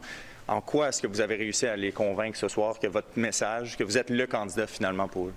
Bien, d'abord, c'est le premier débat ce soir. Il y en aura d'autres. Hein? Il y a Edmonton la semaine prochaine, il y a Montréal le 25 avril. Et à l'étape où nous sommes, c'est très important de dire et probablement redire à nouveau pourquoi je suis candidat dans cette course au leadership. Qu'est-ce qui me motive? Qu'est-ce qui fait en sorte que je me porte candidat? Et ça, ben, les membres du parti, il faut qu'ils l'entendent de moi. Il n'y a pas de... Alors voilà, c'est ce que j'ai fait ce soir et moi, je suis satisfait d'avoir pu communiquer ce message-là aux membres du parti. Comment décrivez-vous les attaques de M. Poilievre à votre endroit et comment vous réagissez justement à ces commentaires, particulièrement sur votre passage comme premier ministre du Québec? Ben, écoutez, prenons-le. J'ai fait beaucoup de débats, là, j'en ai fait assez pour savoir que si je suis attaqué aussi violemment, il doit bien y avoir une raison. Hi, sir. Chris Rand, CBC. I'm trying to wrap up with a bow this TV spectacle that we just saw. What was it like being up there? You seem very loose. I'm just trying to reflect to wrap up everything, if you would, please. Wow. That's a question. These debates are an opportunity for us to communicate what it is that we care about and what we are trying to do in this leadership race and what I care about. Why am I running? And it's the first debate. There'll be one in Edmonton and there'll be another one in Montreal. And I assume there'll be other opportunities to reiterate that, but that's very important. I know from experience that those who will be voting need to know that. They need to know why you're running. What is it you care about and what your character is. So the rest, frankly, people will just judge. You know, being attacked isn't, if you know anything about politics and debates, I take it as a compliment. It means something. I wouldn't be attacked if anyone felt that my candidacy in this race wasn't a threat.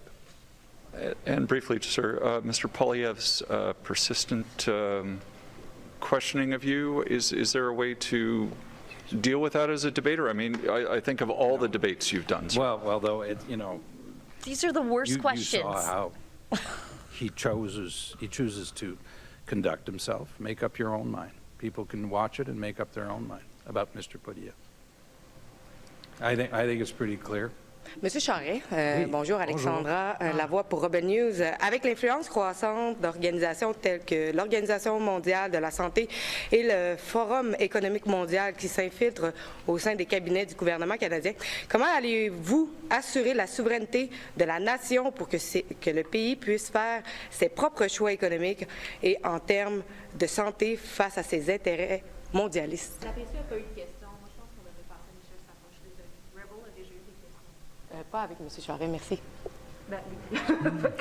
Bon, écoutez, je ne crois pas que le Forum ou le WEF menace la souveraineté du Canada. D'ailleurs, la dernière fois que j'étais là avec Stephen Harper. Et en follow-up, envisagez-vous de voir le Canada adopter l'identité numérique? Et si c'est le cas, quels mécanismes seront en place pour empêcher ceux au pouvoir de désactiver notre identité ou notre argent? Car on doit se l'avouer qu'avec le gouvernement Trudeau, ce qu'il a fait aux camionneurs a laissé un goût amer aux Canadiens en termes de sécurité numérique. Bon, écoutez, je vais prendre ça comme étant un commentaire. Et s'il y a d'autres questions, je vous en prie. Michel. Bonjour, M. Charest. Michel Sabat de la presse canadienne. Bon, vous avez été attaqué sur Huawei. Est-ce que c'est un peu la raison pour laquelle vous ne voulez pas dévoiler la liste de vos anciens clients pour éviter d'autres attaques sur d'autres clients? Attention, là. C'est un cabinet d'avocats. Vous, est-ce que vous dévoileriez le nom de vos sources? Est-ce que c'est l'équivalent? Bien, il y a un principe qui ressemble pas mal à celui de la confidentialité, c'est le principe. Mais vous, est-ce que vous dévoileriez le nom de vos sources? D'accord, très bien. Bon, alors je prends votre non-réponse comme étant la réponse qu'on attend. Puis c'est assez clair sur les cabinets d'avocats. On ne dévoile pas les noms des clients. Je regrette, là, mais il n'y a pas d'ambiguïté sur cette question-là.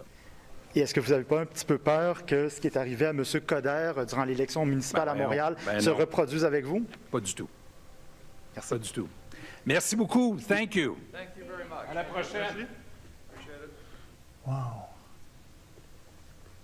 Super chatters, if you speak French and I don't speak enough to know what just happened there, I know that Alexa asked about the World Economic Forum and Canadian sovereignty, and she also asked about digital ID and I think how to make sure that it's secure for Canadians. But did he just refuse to answer her questions? A la Justin Trudeau at the debates? Yeah, Is that I'm just having what déjà happened? vu. I'm not sure. I don't speak enough French to know. But if you are a super chatter or a hyper chatter or a rebel ranter and you do know, drop me a line and hopefully somebody in the control room or Alexa will update me. Alexa, if you're watching, please update me what the heck just happened there. I just texted her, Sheila. If that's the case, he answered questions from CBC about Why are you so cool up there? Literally, that was the question. Like, I want to wrap this up with a bow. You seem pretty loose up there. What's it like to be so awesome, or something to that effect? They answered that, but not Alexa's question? Sheila, if you're a CBC reporter, that is a very good career move, because just in case he's not going to scrap becomes, the CBC. Well, just in case he does become prime minister, hey, remember me, Mr. Charest? I was a guy back in 2022 that asked you those softball questions. Give me a break. I will say this, Sheila, I give Jean Charest a thumbs up for having the courage to come out and face the music, because I thought, and you thought, he was the clear loser of the debate. I thought he was on a gurney somewhere getting oxygen. Surprise! But I'll tell you, I didn't like how he treated our ex-colleague, Cian Bexley. He was very dismissive of his... Didn't answer the question, just answered. If you're proud of your work, then say how much you got paid. Yeah, and also when Cian said, what if Justin Trudeau were to be paid $100 million... Fair question. Good question, K1. Yeah, but why doesn't Jean Charest go after Trudeau? I don't understand that. Why is he being diplomatic and not slamming, Trudeau? If that were, I mean, it's a hypothetical question, and I guess politicians are always trained not to answer hypothetical questions. But and I'll tell you, when Alexa Lavoie, our beloved Alexa, took the mic, I'm telling you, Sheila, I don't speak French. Actually, I only know one phrase in French. It's no cadeau when I check my lottery tickets on the automatic scanner. That means no prize. But the look on his face, I mean, it made the crypt keeper look like Mickey Mouse. I mean, the body language was rigid. I guess maybe he's one of these guys that suffers from rebel derangement syndrome. Obviously. Yeah, and but it sounded, just because of the brevity of the response, that he and then it sounded like a helper intervened. Oh, really? You could hear somebody off camera saying, no, you're done. Yeah, shut up! Don't speak to that woman. Yeah. I don't, maybe we could try to Skype Alexa in, and she can give us the Coles Notes version in English. But the CBC's questions, the ones that they did take, how were you so loose up there, and are you okay since Pierre Poilievre murdered you? Basically, those were the two questions. And Sheila, that question, your connection with Lavoie, this was a good question. Being a political liability, it says, "Oh no, I hear nothing of that. All he hears about is the cultural barbaric practices hotline when he goes around." From 9 years ago. Yeah. Sure. I'm not buying it. No, come to my door, Jean. I'm going to call you Jean Charest, and I'm going to call you Lavoie Charest. One of my favorite movies of all time is a film about the infancy of the American oil industry called There Will Be Blood, starring the great Daniel Day-Lewis. And that's how Jean Charest was coming across. Basically a grifter. The character in that movie, what he does to try to entice Californians to give up their mineral rights is he adopts a child to make him look like a good father practicing family values. He doesn't give a rodent's rectum about the kid. It's just a prop. And that was the vibe I was getting. Anyone that's seen There Will Be Blood will know what I'm talking about. And boy, there was a lot of blood on the debate floor when it came to Jean Charest, I think. I think the only jeers, cat calls, and boos we heard was his lashing out against the trucker convoy. So, yeah, how about putting a bow on that? Put a bow on his casket. I know. They stuffed his career in a coffin. Oh, my goodness. So I would, I really wish I did speak French. I bet you. I still don't. No, I do. Fine. I can wait. I can wait till somebody lets me know what just happened there, but he did not answer her questions at all in any meaningful way. And a handler intervened because... well, that's a good catch by you. I missed that. Yeah, I was listening for maybe some English off camera, and it sounds like somebody said, oh, she's from Rebel. But I'll tell you something, Sheila. I'm very disappointed with the other three candidates for not taking questions. And I don't understand why. Pierre Poilievre is excellent at, thinking on his feet. I saw Leslyn Lewis at a campaign event in Mississauga last month. She took questions, lots of questions, and she was superb. She handled the questions very well. And look, our questions obviously are not gotcha questions. They're questions Conservatives want answers to. Right. What are you doing with all these vaccines? Should we rethink how we procure these things? Should we change the process of evaluating things when new information comes out? Or do we just white knuckle this thing right to the bottom of the hill? Yeah. Those are good questions. Alexa's questions were about the World Economic. She told us the questions she was going to ask in the beginning. She wanted to ask about the World Economic Forum and protection of Canadian sovereignty, and she wanted to ask about digital ID and how to keep Canadians' information secure. That's a good question for the Huawei guy, I think. 100%. And I mean, when I think saw... he was worried the follow-up would be about Huawei and digital identities. Could be. But, I mean, for Poilievre, Lewis, and Baber, I mean, my question to them... Baber took it. Aitchison didn't. Aitchison, I'm sorry. He would just get on and tell us how disappointed he was with all of our fighting. Why can't you kids just get along? Don't make me pull this car over, was basically the entire debate with Aitchison. Oh. You kids don't make me pull the car over. I'm so sick of you. That's right. But what I don't... My question to them, if they show up on the reception floor, is... did you have anything better to do than not to ask, not to answer questions? It's probably a measured sort of decision at the end of the debate. Do we go take questions in the scrum, or do we leave our performance as it stands? And I think with Poilievre, probably you would leave his performance as it were. Okay. That's what I think anyways. I think he made his point, and so what more is there to say? That he rolled up the body of Jean Charest into a carpet and stuffed it in a trunk and then rolled it in the ditch. What do you need to add a bookend to that? I'm not sure. That's true. It could have been a strategic move. I think so. Quit while you're ahead, if you will. Exactly. Yeah. And still, Sheila, even if that's the case, you and I, we're all about transparency. Sure. And openness and honesty.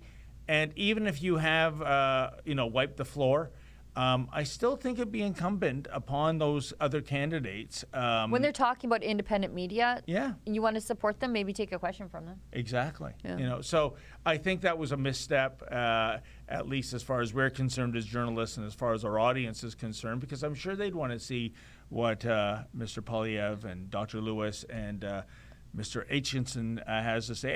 And he missed another opportunity to bring up supply management. Yeah.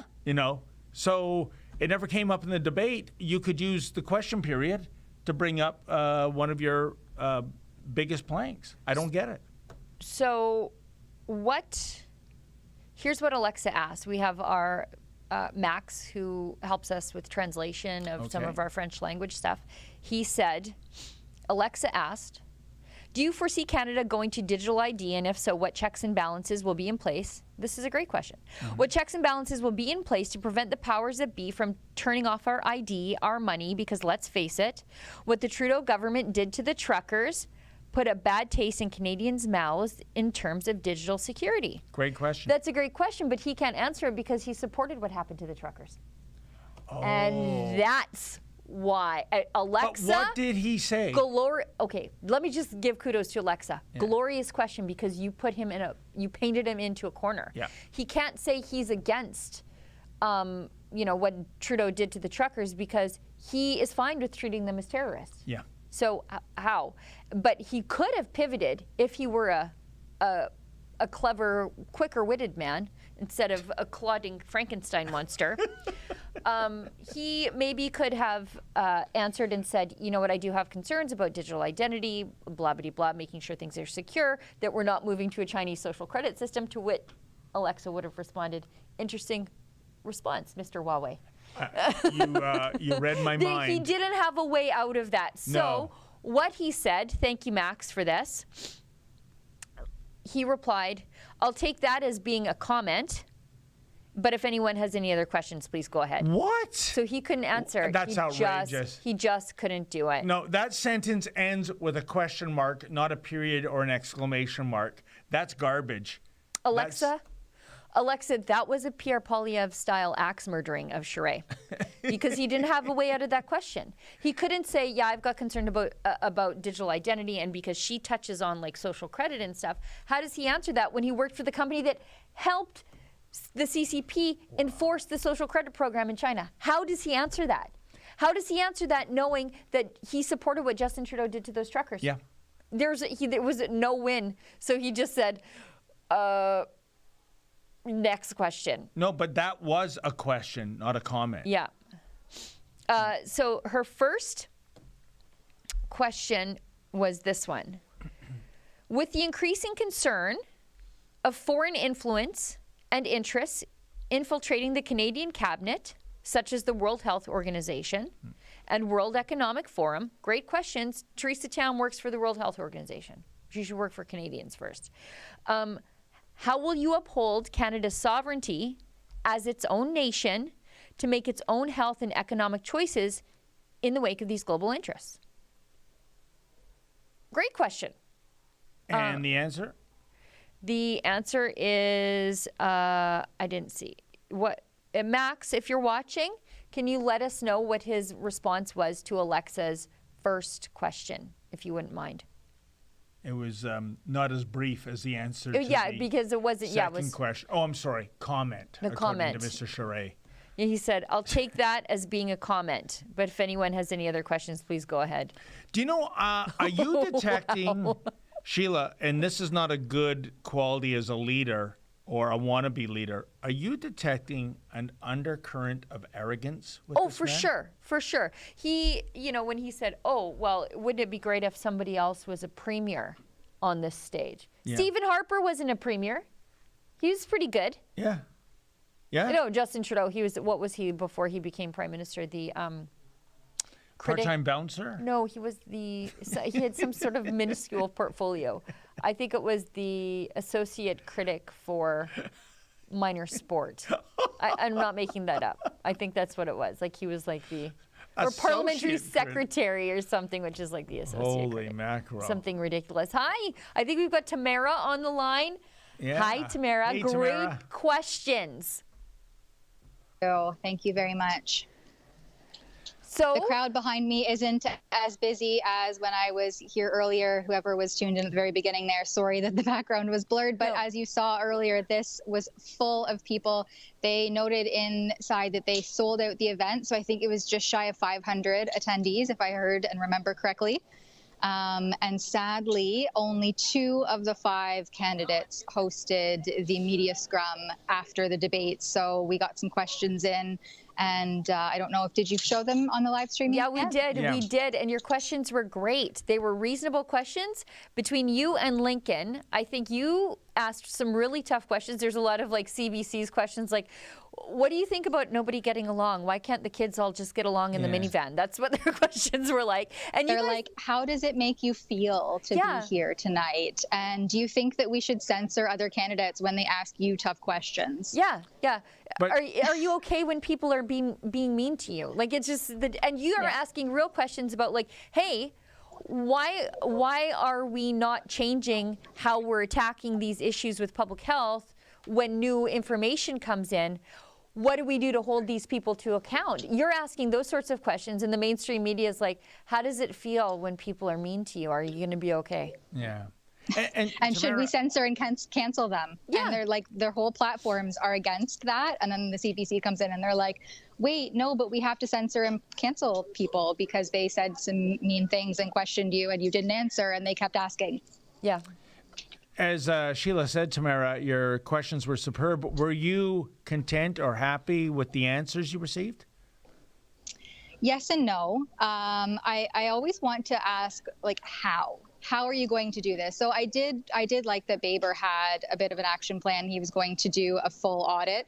I think that that's very necessary at this point. And however, I have little faith or confidence that that will happen in a timely manner. Even if it does happen, I mean, these things take, as we've seen, so long. The wheels of justice are so slow turning. Will it even be in my lifetime, your lifetime, David? Maybe I shouldn't ask that. Yeah, this is a little shorter than ours. Holy Don't remind him. Don't remind him. What's the over-underline on that? Yeah.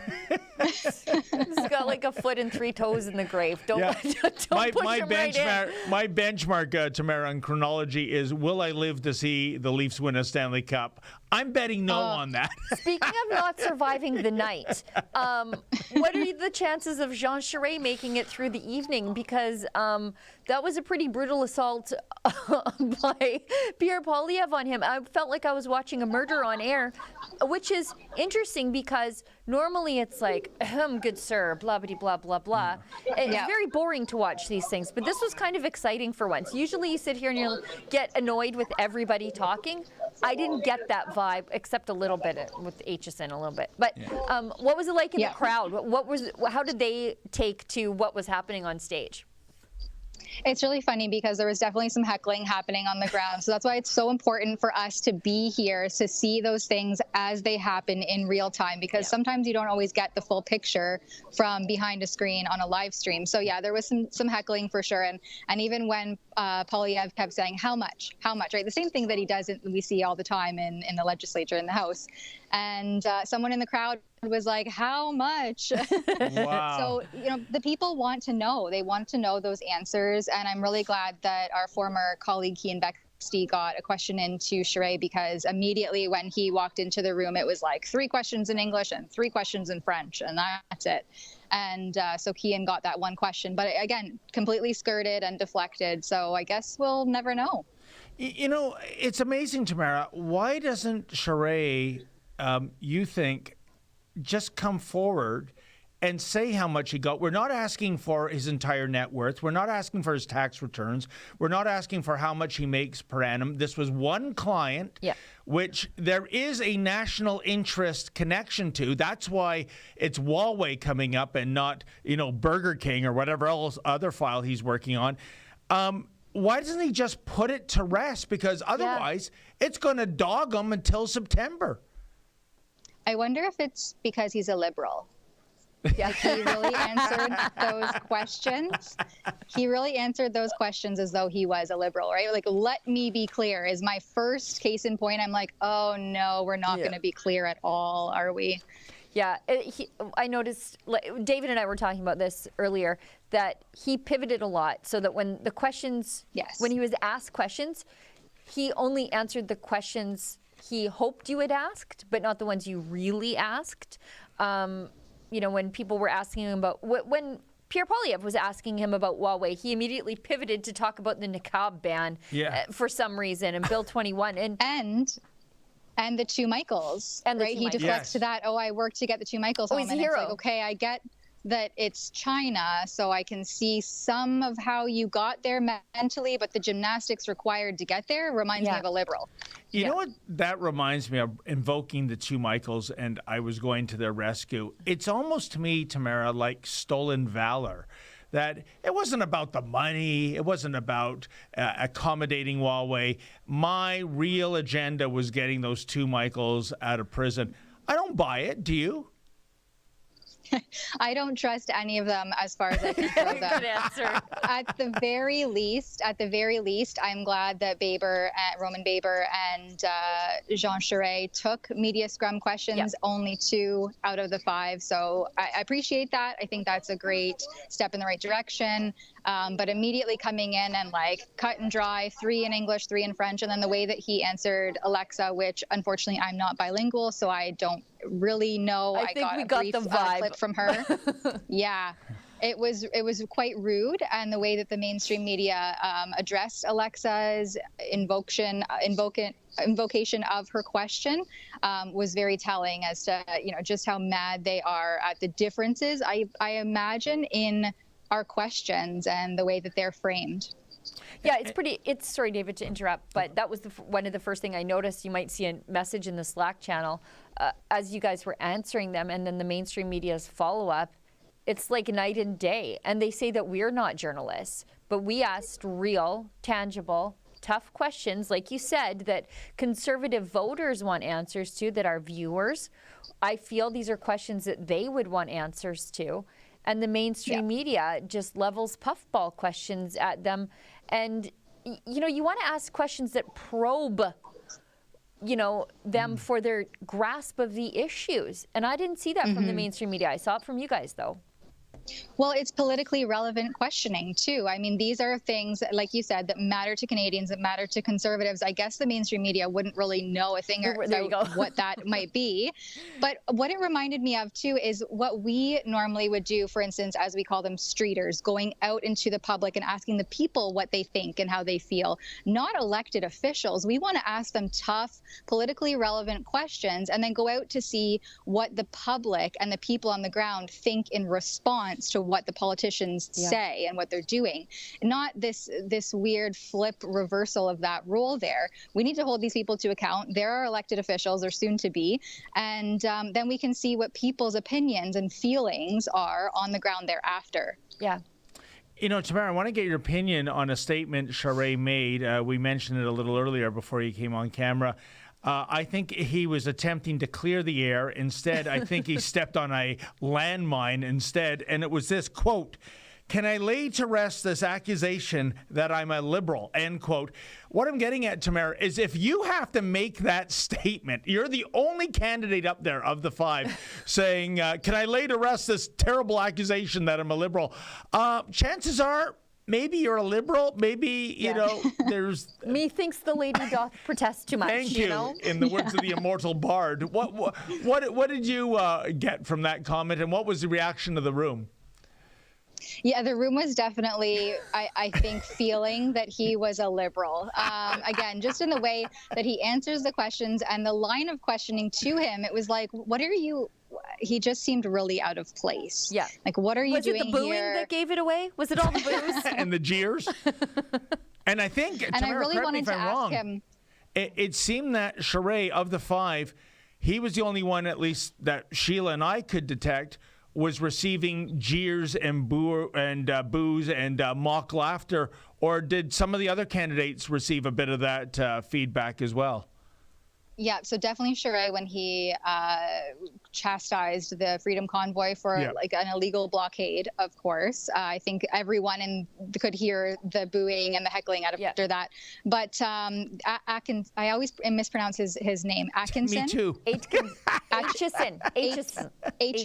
Thank you. Scott Aitchison, when he referred to some of the conspiracy theories that are abound, you know, within the people who are questioning the government response to COVID, and a lot of them are coming true as they debated a little bit. But definitely there was some people in the crowd that did not appreciate that slanderous remark by him. And as we see, too, like I said, these conspiracy theories turn into conspiracy fact. And also, when the government acts in such a way that's unethical and misaligned, then that's a breeding ground for those very conspiracy theories that they claim to be against. So it's by no fault of the people. I think this is a very good, accurate reflection of how the government's handled itself, that these things are allowed to fester and brew. Yeah, and when they tell you I'm not answering your question, it leads you to believe that your question had a lot of validity to it. I wanted to ask you, since you were there, who do you think won the debate tonight? I mean, I think that Pierre Poilievre is very unwavering. I think the main three for me are Pierre Poilievre, Leslyn Lewis, and Roman Baber. I think that they are very unwavering in their approach, in the way that they stand in principle and their moral compass. They know what their platform is, and they keep reiterating that. I'd like to see more answers in terms of how they're going to achieve these things, what the action will be like on the ground. But I think that definitely they were the strongest debaters and the ones that held to their convictions the most. Yeah.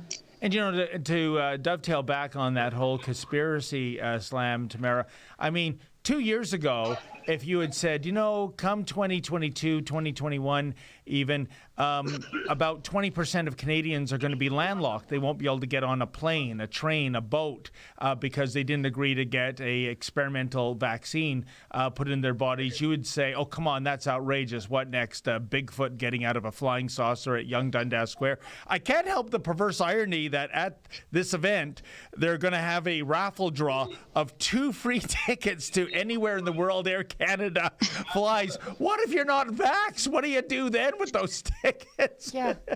That was exactly my thoughts when they're like, oh, yes, by the way, here, you fill out this form, this little ticket for a raffle draw. And I looked and I thought, Air Canada, do we really? And then I asked, well, where's the ballot box? And they didn't even know. So I'm wondering if this is even a real thing. But on that note, too, the digitization and the digital ID, and it was all this conspiracy. And then all of a sudden we were scanning QR codes to get into restaurants and bars and sporting events and basically every facet of the societal fabric for, 7-8 months? Yeah. That's no longer a conspiracy theory. You're like living that reality now. Yeah, Exactly. I'm from Alberta. We went from our premier not knowing what a vaccine passport is, calling it a conspiracy theory, to here's yours. Please scan. Yeah, like in the course of 6 weeks. And also advertising best summer ever. Oh, the best summer ever. And I swear to God, what was he swearing to God about? That he broke that oath? Oh, you never bring in a vaccine passport. Never. See, this is why you can't trust a politician as far as you can throw them. Right. Yep. Yeah, that's right. That's And you're true. little, you can't throw very far. And by the way, You can't. Tamara, what reception were you and Alexa and Lincoln J getting there at the venue? Actually, it was great. I wasn't connected to the building's Wi-Fi. I couldn't even get access to that. So I'm just using my own data. And I think everyone else was the same. So it was good, actually. I think you just pulled a Jean Charest. You answered a question that I think David didn't mean to ask. Yes. What he means is, what was your reception from the people? Were they happy to see Rebel News? Oh, I'm sorry, David. No, I know David's poorly worded question. It's okay. We've had reception issues covering some events, so I thought that was where are you going with that? Do you think David would ask you a technology question? Honestly, Tamara. This is true. This is true. I should have used more critical thought on that one.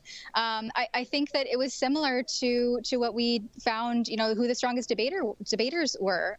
Leslyn Lewis, Pierre Poilievre, and Roman Baber.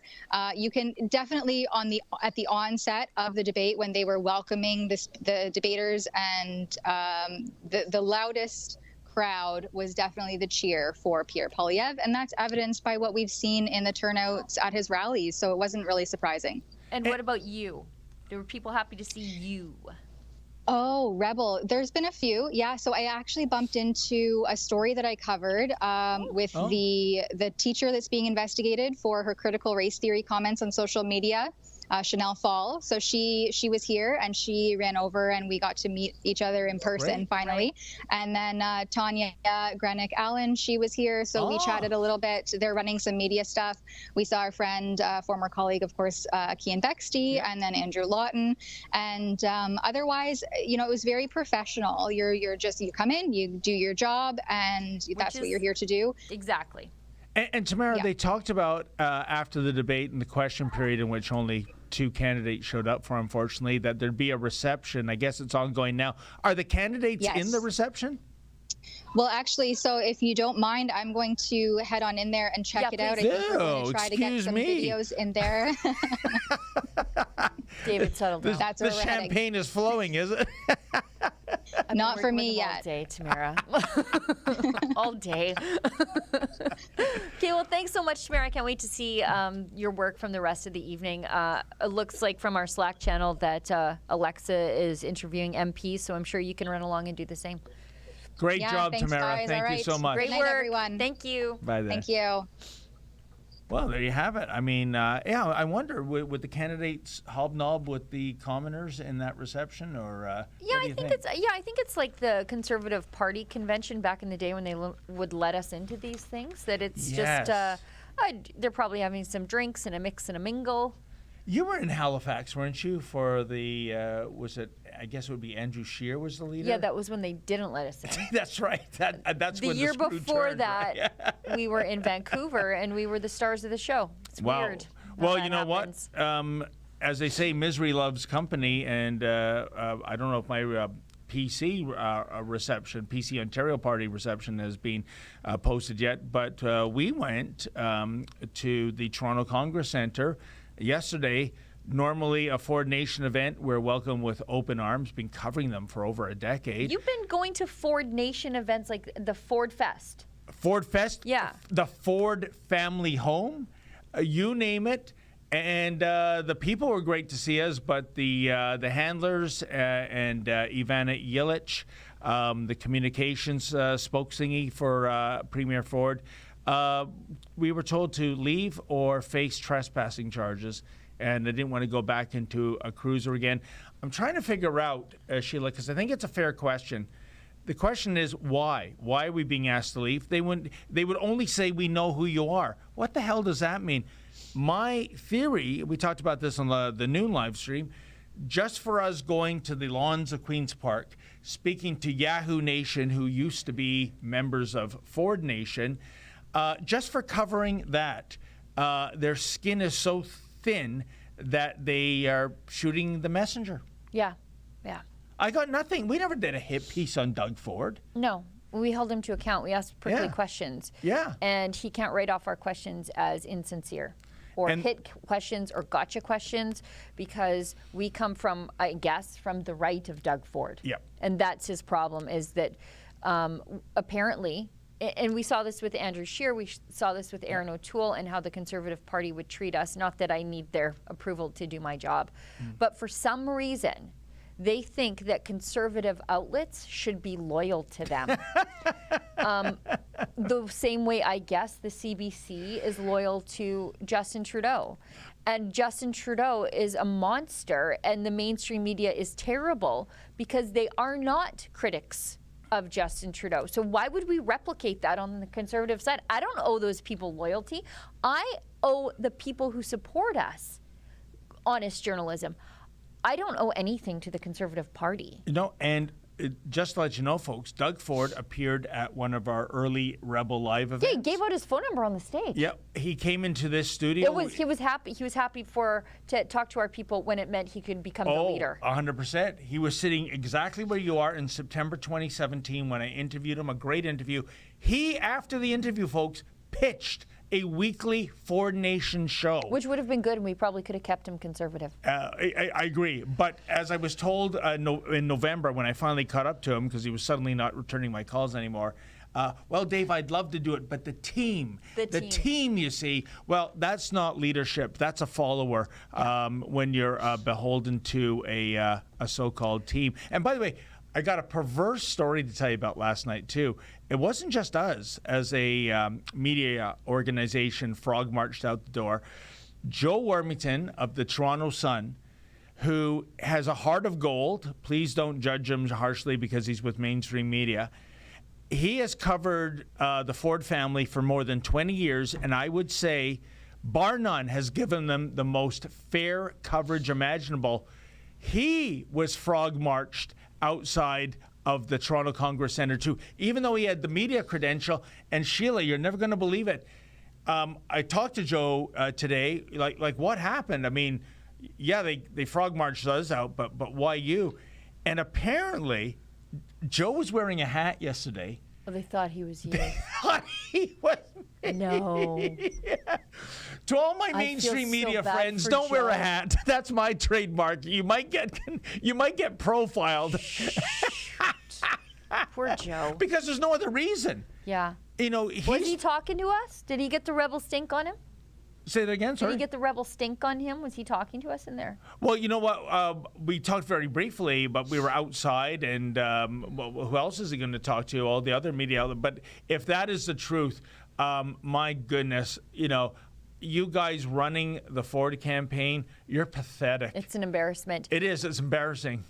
We've got a quick note from Max, who, as I said, works on some of our translations. Okay.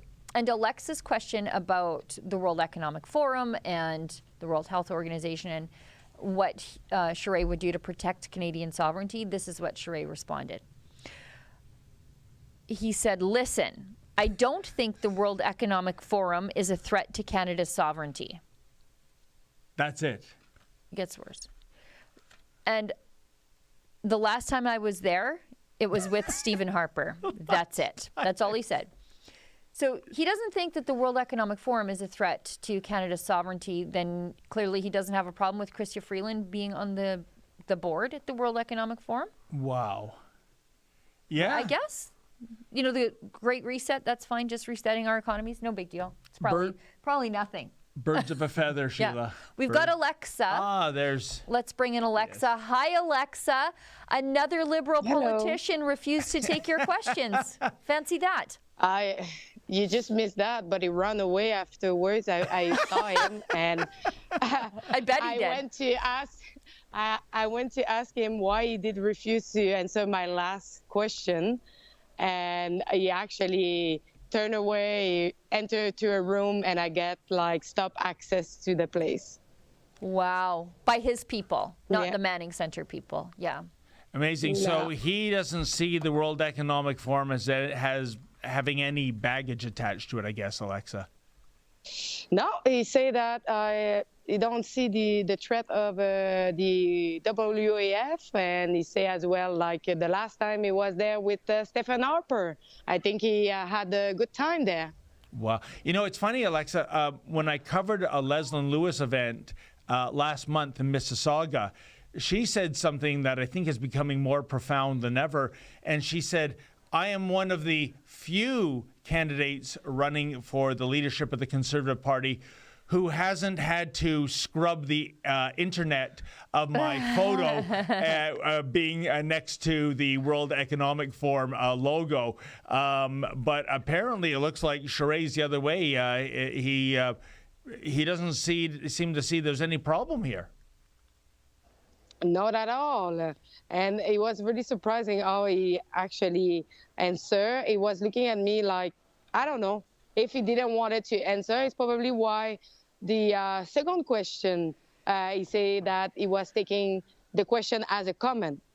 Well, and it wasn't a comment. And it wasn't a comment. You asked about digital security. Now, the reason I know he couldn't answer that question is because you said, because this will lead to things like the Liberals did to the truckers. He has not supported the truckers' convoy. He didn't like the truckers' convoy. He called them criminals. So you backed him into a corner with that question. He could not get out of it because he supported what happened to the truckers. He was booed for not supporting the truckers. And secondarily, you touched on social credit. And that hurts him because he worked for Huawei. And Huawei is the enforcement arm, the digital enforcement arm of the social credit system in China. So you just backed him into a corner with that question. He didn't know what to do, so he just said, no more questions, I'm out. Yeah, and I was a little bit shocked because the mainstream media from home tried to stop me to ask my question. What? What do you mean exactly, Alexa? Tell us. So just after I finished my question, one of the media from Quebec say, your colleague have already asked a question. Oh, they pulled that again. And they say we should pass to someone else. Rebel News have already have a question. I was like, I have no colleague who asked a question. You talk about King Dexter and is not with Rebel News anymore. This is deja vu all over again, as Yogi Berra used to say. Lazy CBC journalist. Hustle to the mic, you lazy bones. This is what happened to Kian and I in 2019 at and that was the French debate, I believe. And it was CBC journalists that came to us and said, since two of you are with the same organization, shouldn't one of you sit down? And I basically felt like saying, I was more polite, hey, jackass, the only reason we're here is because we have a federal court order. Yeah. We've been stymied in terms of getting access to these politicians. So there really should be about 4 or 6 of us here, not just 2, right? But the audacity that the mainstream media taking money out of our pockets through negative option billing tells you, as an independent journalist, to Boy Scout walk out, that is egregious beyond belief. I'm livid, Sheila. Well, good for Alexa, though. Like, who did these people think they were trying to bully? She's been pepper sprayed, hit with a club. She's not scared of Jean Charest. She's certainly not scared of some mainstream media journalists who can't get their butts to the mic faster. Yeah. You're faster and better than them. And so they wanted you to step back. Did anybody speak up for you? Did anybody speak up for you? No. And you know what? I had la presse canadienne. I was talking about the fact that I've been injured during the Freedom Convoy, and nobody in Canada have really talked about it. And it was like, maybe you have a reason for it. And he tried to avoid my question. And I was like, really? Tell me, getting back to the mood in the room, Alexa, Sheila and I, a few minutes ago, we talked about this based on how one candidate, I should say, Jean Charest, namely, came across via the monitor. And we detected an undercurrent of arrogance. You being there live, did you also detect that this was a somewhat arrogant man? Yes, but I think he had something between Charest and Poilievre. Really much like that. It was feeling like a fight, a verbal fight between them, trying to completely destroy each other. Yes. And it was more feeling like it was a debate between them. Yeah. And meanwhile, Jean Charest has basically a non-aggression pact with sneaky Patrick Brown. That could be why he didn't come. That could be why, but I'll tell you this much. Sometimes you judge the character of a person by who they hang around with. And to me, that's a black mark in Charest's report card. The fact that you're cozy with the sneaky mayor of Brampton, sorry, I don't like that. Yeah, and I agree, actually. Yeah. I wanted to ask you, Alexa, who do you think won the debate? I would say Poilievre. Yeah. Well, we have a consensus, don't we? Yeah. Everyone's saying, the Pierre Poilievre steamroller keeps on going. And is it a fait accompli, to use a little French? Is Pierre Poilievre going to emerge as the leader come September? Or, what could go wrong, Alexa? But I will say that a lot of Quebecers have lost faith and trust into Jean Charest. Good. That's a fact. So I think a lot of people have turned into Poilievre. So we will see soon who will win at the end. Now, I want to ask you one more question because I know you still have work to do. You've been working all evening there. How have the people been treating you? We know how Jean Charest has treated you. We know how the mainstream media treated you. But the people in attendance there, how are they treating you and Rebel News? Actually, Charest should not have done that, I would say. Lots of people recognize me and Tamara and the team.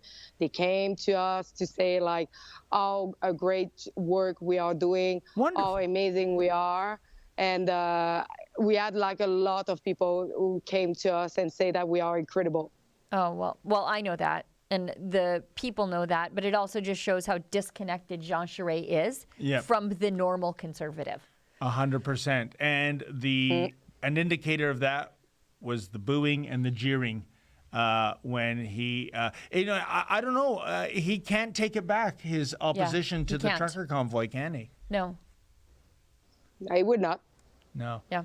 Well, I think he sealed his own fate with that in terms of the grassroots supporters, and the audible negativity is an indicator of that. Alexa, last word goes to you. Any observation, anything you witnessed that you think is significant that we haven't touched upon tonight? I would say that most of the applause was going to Poilievre as well in the room. We had like some media, but not as much I was expecting from the legacy one. And I would say that the ambience was pretty pretty nice. And the room was really full, lots of great. people. Yeah. And we know that everything is continuing tomorrow and the day after. So, so we'll see what will happen afterwards.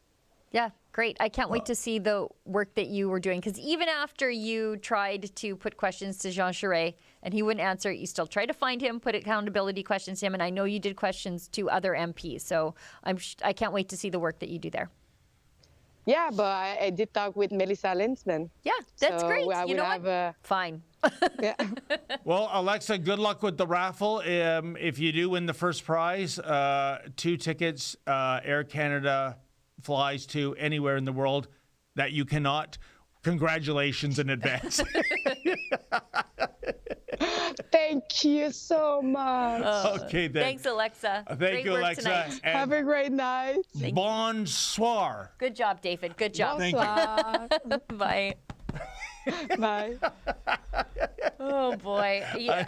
I cannot wait to see her try to put a question to Jean Charest as he flees from her. Oh, Jean Charest is yesterday's news already, I think. He was Sheila. always yesterday's news. Now I feel like we're punching down a little bit. I want to see any of our rebel team put a question to the sneaky one, you know, to the Zamboni inspector of Brampton. That's who I want to see put on the hot seat. What a coward, not even showing up. Just inspecting the rink, he said. And inspecting other things his hockey of which I bag. cannot Don't, say, David, even don't. though Sheila came up with the line. I'll leave it to your imagination. Sounds better when a lady says it. Then say it. Nope. Okay, then. Well, I guess... I think we have a couple chats. Oh, fantastic. Before we wrap up the night. All right. Let's check in my messages from Olivia. Thank you. So we've got... Is Olivia behind the board there? I You just see left her. us to talk. Oh, there okay, we are. we've got one from Martin Roberts, 10, says, only Charest didn't emphasize personal freedoms as an issue for the country. That's true. He was the only one who didn't, except for religious freedom, Yeah. because he's opposed to the niqab ban, but he didn't seem to care about pastors being arrested, carted off in handcuffs. But okay, no one's been arrested for wearing a niqab. Yeah, But, and opposed to the barbaric cultural practices hotline. right, while calling and snitching on your church for COVID. Sure, Jean. Anyways, only Charest didn't emphasize personal freedoms as an issue for the country. Rebel News did great job airing this debate. Well, thank you. There's a lot of people behind the scenes, behind the board there, who worked really hard and worked late after a long day to bring you some balanced coverage and conservative analysis. Thank you for the kind words, Martin. Thank you for the $20 donation. Yeah, that Much was great. appreciated. Appreciate that. Paul Otto Newman, regular super chatter, regular viewer, says Charest didn't look like a clotting Frankenstein monster. It's just that he shouldn't do this with his hands like that. It looks a certain way. Anyways, Charest didn't look like a clotting Frankenstein monster. He looks like an endangered species of bird. You know, who am I to pick upon the physicality of people? But I said before the debate started, as soon as Charest came on, I thought he bore a striking resemblance to Larry Fine, he of the Three Stooges, that Larry. Google it. I know their heyday was in the 30s and 40s, but and I wasn't alive then, by the way. Was it in a talkie? As the kids say? And Baber kind of had a haircut. You know, it's too bad there wasn't a bald candidate. We'd have the trifecta. This is not America's Top Model. This is, you know. Larry Fine. He doesn't look like Larry Fine. Not even close. Oh, come on. That's a young Jean Charest. No, wait. That man was born old. This one? Like Benjamin Button. I think we need an older Larry Fine to match up with, because Charest is what, 63, right? 63. Okay, then. 63. Very Hillary Clinton vibe on the stage tonight, I thought. How cruel. I know, it's probably the meanest thing I said tonight. I think that's everything. I think we're all wrapped up on the chats. Yep, looks that way. Thumbs up, Olivia. Yeah?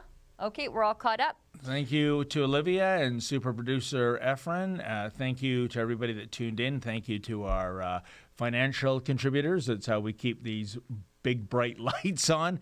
Sheila, thank you for coming all the way from Edmonton. It was a good day. I know there's some other things on your agenda, and Folks, there'll be some more debates in the future. We will live stream those David, as well. I think we did 6 hours of live TV today. Is that right, eh? Yeah. Are we still alive? I don't know. I Are don't we know. on? Lady Menzoid, get that dinner in the microwave. Yeah. I'm coming home soon. In the Scrumbly. meantime, folks, stay sane.